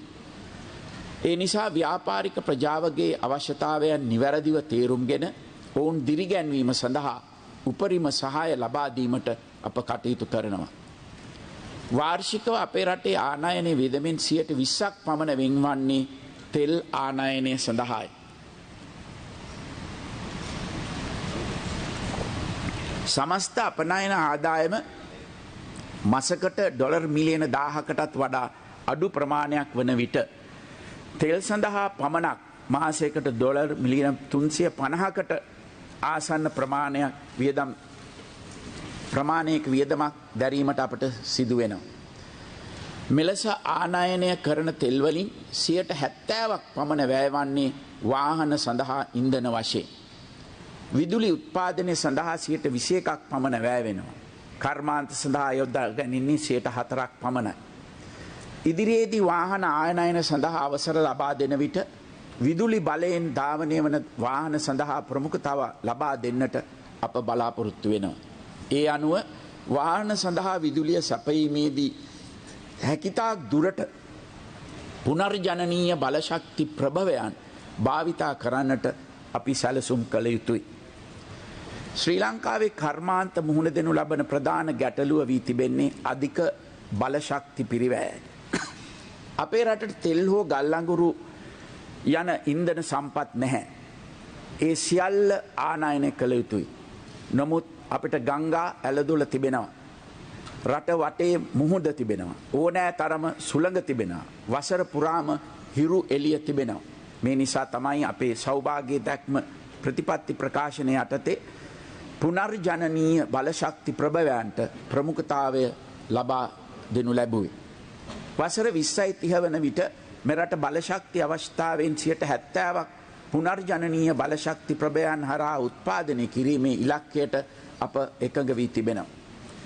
මේ වෙන විට අප අනාගත විදුලි බල අවශ්‍යතාවයන් සපුරා ලන්නට සැලසුම් ගණනාවක් සකස් කොට තිබෙනවා. පසුගිය වසර දෙක තුළ පමණක් සුළං හා සූර්ය බලය යොදාගෙන සැලකිය යුතු පුනර්ජනනීය බලශක්ති ධාර්තාවක් දේශීය විදුලි බල පද්ධතියට එකතු කිරීමට අපට පුළුවන් වුණා. පසුගිය වසරේදී ආරම්භ කොට මේ වන විට සාර්ථකව ක්‍රියාත්මක වන මෙගාවොට් 100ක පමණ වන තඹපන්නි සුළං විදුලි බලාගාරයේ ධාරිතාව මේ වසරේදී තවත් මෙගාවොට් 50කින් ඉහළ නැංවීමට කටයුතු කරනු ලබනවා. මීට අමතරව ගමට බලාගාරයක් වැඩසටහන යටතේ කිලෝවට් 100ක ධාරිතාවක් සහිත ග්‍රාමීය මට්ටමේ කුඩා සූර්ය බලාගාර 7000ක් දේශීය ආයෝජකයන් හරහා ඉදිකිරීමට කටයුතු ආරම්භ කර තිබෙන අතර ඉන් මෙගාවොට් 560ක් ඉදිරි වසර දෙක තුළ විදුලි බල පද්ධතියට එකතු වෙනවා.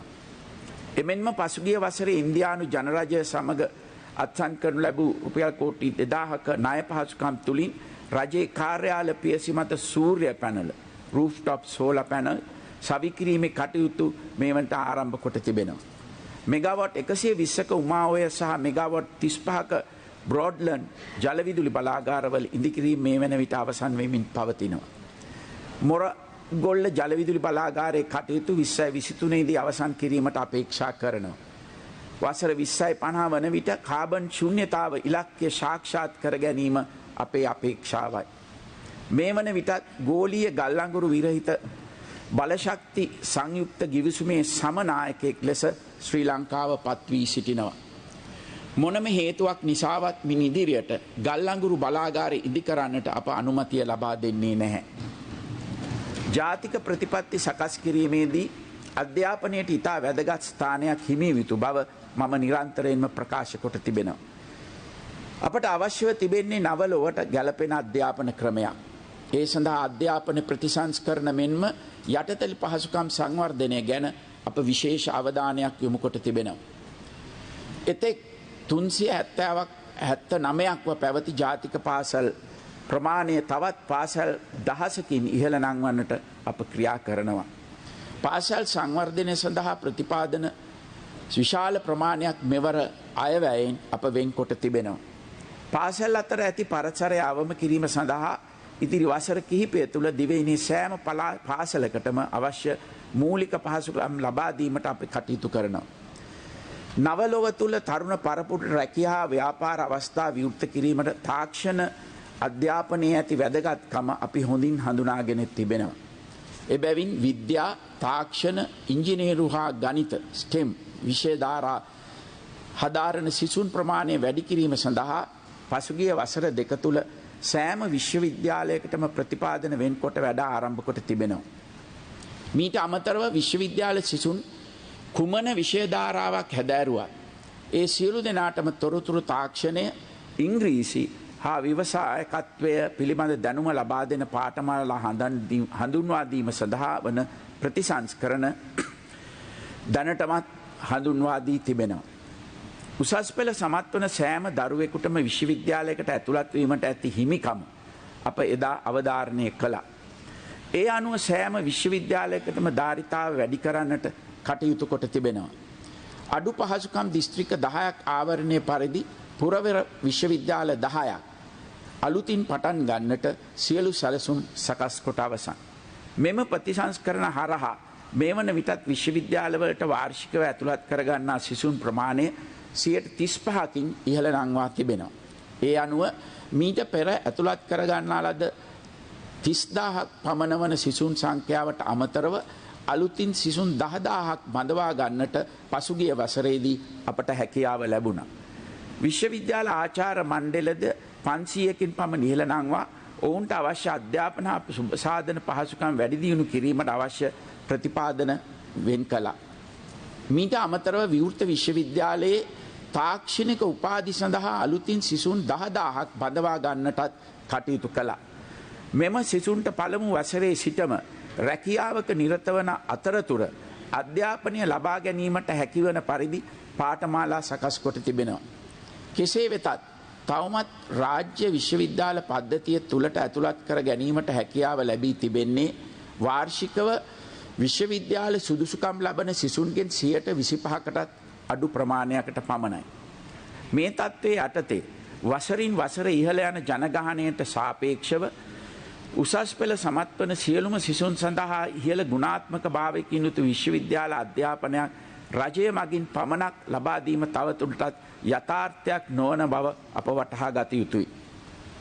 විශ්වවිද්‍යාලයකට ඇතුළත් වීමට සුදුකම් තිබුණත් ඒ සඳහා රාජ්‍ය විශ්වවිද්‍යාල පද්ධතිය තුළ ඉඩකට ප්‍රමාණවත් නොවීමත් මුදල් වැයකොට හෝ උසස් අධ්‍යාපනය සඳහා මෙරට තුළ අවස්ථාවක් නොමැතිවීම හේතුවෙන් බොහෝ තරුණ පිරිසක් උද්‍යංග භාගත්වයට පත්වෙනවා. යම් හැකියාවක් පවතින පිරිස දෙමව්පියන්ගේ ඉඩකඩම් විකුණා හෝ පිටරට අධ්‍යාපන සඳහා යොමු වෙනවා. අනෙක් අය අසරණ වෙනවා. අපේම දරුවන්ගේ අධ්‍යාපනය වෙනුවෙන් මුදල් පිටරට යවනවා වෙනුවට ඉහළ ගුණාත්මක භාවයෙන් යුතු විශ්වවිද්‍යාල පද්ධතියක් කරහා විදේශ සිසුන් පවා ලංකාවට ආකර්ෂණය කර ගැනීමට පවතින අවස්ථාව අපි අහිමි කරගෙන තිබෙනවා. ලෝකයේ හොඳම විශ්වවිද්‍යාල අතරට අයත් වන බොහෝමයක් විශ්වවිද්‍යාල ලාභ නොලබන ආයතන ලෙස කටයුතු කරන එහෙත් රාජ්‍ය නොවන විශ්වවිද්‍යාලයි. ඒ විශ්වවිද්‍යාල සියල්ලේම වගේ දක්ෂ සිසුන්ට නොමිලේ අධ්‍යාපනය ලබා ගැනීම සඳහා ශිෂ්‍යත්ව පහසුකම් ලබා දෙනවා. ලෝකයේ බොහෝ රටවලට පොදු මේ ආකෘතිය අපේ රටේ ක්‍රියාත්මක වන්නේ නැහැ. අප රට තුළත් විශ්වවිද්‍යාල අධ්‍යාපනය සඳහා වඩාත් නිදහස් පරිසරයක් ඇති කළහොත් ජාත්‍යන්තර මට්ටමේ ප්‍රමිතියෙන් යුතු ලොව පිළිගත් උසස් අධ්‍යාපන ආයතන ලංකාවට ආකර්ෂණය කරගැනීමේ අවස්ථාව අපිට හිමි වෙන. ඒ හරහා ලංකාවේ විශ්වවිද්‍යාල පද්ධතිය තුළ ධාරිතාව වැඩිකොට වැඩි පිරිසකට උසස් අධ්‍යාපන අවස්ථා ලබා දෙන්නට පුළුවන්.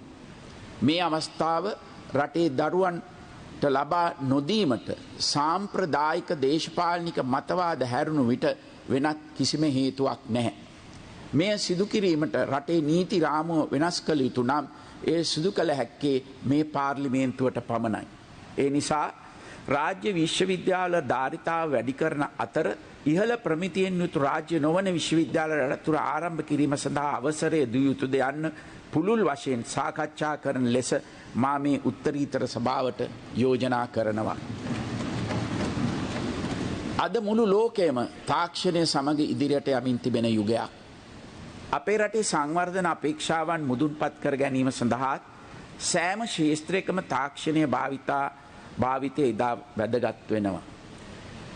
තාක්ෂණයෙන් බලගැන්වුණු ඩිජිටල් ආර්ථිකයක් සමග සුහුරු ශ්‍රී ලංකාවක් බිහිකිරීමේ ඉලක්කය සපුරා ගැනීම සඳහා පසුගිය වසර දෙක තුළ අප විශාල වැඩ කොටසක් සිදු කළා. මේ සම්බන්ධයෙන් ක්‍රියා කරන TRCSL, ICTA හා CRT වැනි සියලු රජයේ ආයතන සම්බන්ධීකරණය කරමින් ඒවාට අවශ්‍ය මඟ පෙන්වීම ලබා දීමටත් ඒවායේ කටයුතු අධීක්ෂණය කිරීමටත් වෙනම තාක්ෂණ අමාත්‍යාංශයක් පිහිටුවීමට අපි කටයුතු කළා. ඕනෑම රටක් ඩිජිටල් කරණය කිරීම සඳහා අන්තර්ජාල හා සංනිවේදන තාක්ෂණ යටිතල පහසුකම් ඉතා වැදගත් වෙනවා. ඒ නිසා ෆයිබර් හා 4G ජාලයන් ව්‍යාප්ත කොට රටේ සෑම ප්‍රදේශයකටම බ්‍රෝඩ්බෑන්ඩ් අධිවේගී අන්තර්ජාල සංනිවේදන පහසුකම් ලබා දීමට අප මේ වන විට කටයුතු කරමින් සිටිනවා. දිස්ත්‍රික්ක 8ක් ආවරණය කරමින් ගම්මාන 300කට වැඩි ප්‍රමාණයක් දැනටමත් මෙම ජාලයට සම්බන්ධ කොට අවසන්. ඉතා කෙටි කාලයක් තුල දිවයිනේ සෑම ප්‍රදේශයකටම ෆයිබර් හා 4G ජාලා ව්‍යාප්ත කොට ලොකු කුඩා සෑම පාසලකටම බ්‍රෝඩ්බෑන්ඩ් අධිවේගී අන්තර්ජාල සංනිවේදන පහසුකම් ලබා දීමට අපි කටයුතු කරනවා. පසුගිය COVID-19 ගෝලීය වසංගතය පැවති කාලේ පරිච්ඡේදය තුල නිවසේ සිට රාජකාරී කිරීමටත් මාර්ගගත ක්‍රමවේදය හරහා අඛණ්ඩව අධ්‍යාපනය ලබා දීමටත් අන්තර්ජාලය හරහා ව්‍යාපාර කටයුතු පවත්වාගෙන යාමටත් ජනතාවට හැකියාව ලැබුණේ මෙලෙස ශීඝ්‍රයෙන් දියුණුවනේ අටතල් පහසුකම් නිසායි. මෑතකදී පළ වූ ඉන්ටර්නැෂනල් ටෙලිකමියුනිකේෂන් යූනියන් වාර්තාවලට අනුව ලෝකයේ බොහෝමයක් රටවල් හා සංසන්දනය විට සංනිවේදන ගාස්තු අඩුම රටවල් අතර අප පෙරමුණේම සිටිනවා. නිදහස් අධ්‍යාපන සංකල්පය ඩිජිටල් අවකාශයට ගෙන යාම සඳහා අධ්‍යාපන අමාත්‍යාංශය හා ICTA ආයතන එකතුව ගොඩනගන ලද ඊතක්සලාව පද්ධතිය සියලු පාසල්වල නිල මාර්ගගත අධ්‍යාපන පද්ධතිය ලෙස ස්ථාපනය කොට තිබෙනවා. සම්පූර්ණයෙන්ම අන්තර්ජාල සේවා ගාස්තු වලින් නිදහස් කොට ඇති මේ පිවිසුම රාජ්‍ය විශ්වවිද්‍යාල පද්ධතියටත් දැන් විවෘතයි. රාජ්‍ය පරිපාලන කටයුතු වලට ඩිජිටල් තාක්ෂණය හඳුන්වා දීමත් අප විසින් ගනු ලබන තවත් ප්‍රමුඛ පියවරක්. ඒ අනුව ප්‍රමුඛතා ලෙස හඳුනාගත් සෞඛ්‍ය, කෘෂිකර්ම, අධිකරණ ඇතුළු ශේෂ්ත්‍ර ගණනාවක රාජ්‍ය ආයතනවල ඩිජිටල් කරන ක්‍රියාවලිය මේ වන විටත් වේගයෙන් සිදුවෙමින් පවතිනවා. ජනතාව බොහෝ කාලයක් බලා සිටි ඩිජිටල් හැඳුනුම් පතක් හඳුන්වා දීමේ ව්‍යාපෘතයේ කටයුතු මේ වෙන විට බොහෝ දුරට අවසන් වී තිබෙනවා. මේ හඳුන්වා දීමේ පළමු පියවර මේ වසර තුල අප ආරම්භ කරනවා. ශ්‍රී ලංකාව ඩිජිටල් කරණය කිරීමේදී ඒ සඳහා අවශ්‍ය මානව සම්පත් හා තාක්ෂණ වේදී ශ්‍රම බලකායක් නිර්මාණය කිරීම සඳහා අධ්‍යාපන, උසස් අධ්‍යාපන හා තාක්ෂණික අධ්‍යාපන ශාස්ත්‍ර තුල පසුගිය වසර දෙක තුල විශාල වැඩ කොටසක් කර තිබෙනවා. තරුණ තාක්ෂණ වේදීන්ට රටේ ඕනෑම තැනක සිට ව්‍යාපාරයක් ආරම්භ කරන්නට හා එම ව්‍යාපාරය කරගෙන යාමට හැකිවන ආකාරයට ජාතික මට්ටමින් පහසුකම් ගොඩනැංවීමටත් අප කටයුතු කරමින් සිටිනවා.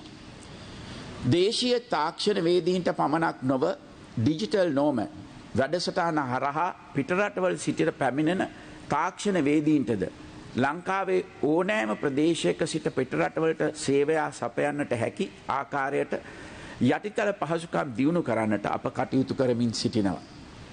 මේ වන විට ගාල්ල, කුරුණෑගල, මහනුවර, නුවරඑළිය සහ හබරණ ඉදිකැරිමින් පවතින තාක්ෂණික උද්‍යාන හරහා ශ්‍රී ලාංකීය නවෝත්පාදන දිරිගැන්වීමට මෙන්ම විදේශ තාක්ෂණික ආයතනත් ලංකාවට ගෙන්වා ගන්නට අප බලාපොරොත්තු වෙනවා. ශීක්‍රයෙන් සිදුවන ඩිජිටල් කරණයට සමගාමීව එයට අදාළ නෛතික වටහිටාවද යාවත් කාලීන කිරීමට අප කටයුතු කරමින් සිටිනවා. ජනතාවගේ දත්ත ආරක්ෂාව සඳහා වූ දත්ත ආරක්ෂණ පනත් කෙටුම්පතට මෙන්ම ලංකාවේ සයිබර් ආරක්ෂාව සඳහා වූ සයිබර් ආරක්ෂක පනත් කෙටුම්පත මේ වන විටත් කැබිනට් අනුමැතිය ලබා දී තිබෙනවා. ලංකාවේ සබ්මරීන් කේබල් පද්ධතිය ආරක්ෂා කිරීම සඳහා වූ නව නීති පද්ධතියද මේ වන විට කෙටුම්පත් වෙමින් පවතිනවා. මේ ශාස්ත්‍රයේ යටිතල පහසුකම් දියුණු කිරීමේදී කලාපයේ කිසිදු රටකට නොදෙවැනි ආකාරයට නවීන තාක්ෂණය යොදා ගැනීමට රජය කටයුතු කරනවා. ඉතා ඉක්මනින් ඇමරිකානු ඩොලර් බිලියන 3ක් ඉක්මවන අපනයන ශේෂත්‍රයක් බවට ICT BPM ව්‍යාපාර ගොඩනංවන අතර එමගින් තාක්ෂණයෙන් බලගැන්වුණු රටක් බවට අනාගත ශ්‍රී ලංකාව පත් කිරීමට අපි බලාපොරොත්තු වෙනවා. අපේ අනාගත පරපුරට නව තාක්ෂණය භාවිතයෙන් හා තමුන්ගේම නිර්මාණ හරහා ලෝකයේ ඕනෑම රටක් සමග තරඟ කළ හැකි වටපිටාවක් සකස් කර දීමට අප කටයුතු කරනවා. අප ඉතිහාසය පුරා ඕනෑ තරම් අභියෝගවලට මුහුණ දුන් ජාතියක්. රටට නිසි නායකත්වයක් තිබුණ අවස්ථාවල අපේ අභියෝග සාර්ථකව ජයගත්තා. මේ අවස්ථාවෙත් අපට තිබෙන අභියෝග ජයගන්නට අපට හැකියාවක් තිබෙනවා. ඒ සඳහා අවශ්‍ය නායකත්වය දෙන්නට මම සූදානම්. වර්තමාන අභියෝග ජයගෙන ජනතාව අපේක්ෂා කරන සෞභාග්‍යමත් දේශය ඉදිකිරීමට අවශ්‍ය කරන සැලසුම් අප ක්‍රියාත්මක කරමින් සිටිනවා. අපේගේ ඉලක්කය ඉදිරි වසර කිහිපය තුළ කලාපයේ වේගෙන්ම සංවර්ධනය වන රටක් බවට යළිත් ශ්‍රී ලංකාව පත් කිරීමයි. මේ සඳහා කෘෂිකර්මාන්තය කර්මාන්ත හා සේවා යන අංශ තුනෙහිම පැහැදිලි වර්ධනයක් ඇතිකර ගැනීමට අප කටයුතු කරනවා. අපේ සැලසුම් සාර්ථකව ක්‍රියාත්මක කිරීම සඳහා මට ඔබගේ ජනතාවගේ සහාය අවශ්‍යයි. මේ රට අයිති වර්තමානයේ ජීවත්වන මෙන්ම අනාගතයේ ජීවත්වන ජනතාවටයි. අප මේ රටේ වර්තමාන භාරකරුවන් පමණයි. අද අප කටයුතු කරන ආකාරය මත මේ රටේ අනාගතය තීරණය වෙනවා. ඒ නිසා අපි සියලු දෙනාම අනාගත පරම්පරාවට වගකිය යුතුයි. ඒ නිසා රටට ආදරය කරන සියලු දෙනා එක්ව මේ අවස්ථාවේ ඒ සහාය ලබා දෙනු ඇතැයි මම බලාපොරොත්තු වෙනවා. ඔබ සියලු දෙනාටම ස්තුතියි. තෙරුවන් සරණයි.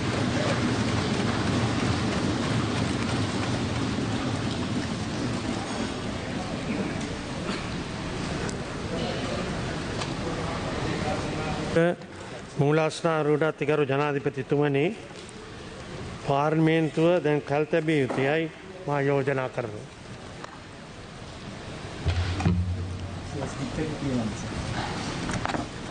ඒ අනුව පාර්ලිමේන්තුව 2022 ජනවාරි මාස 19 වෙනි බදාදා අපරභාග 1 වන තෙක් කල් තබනු ලැබේ.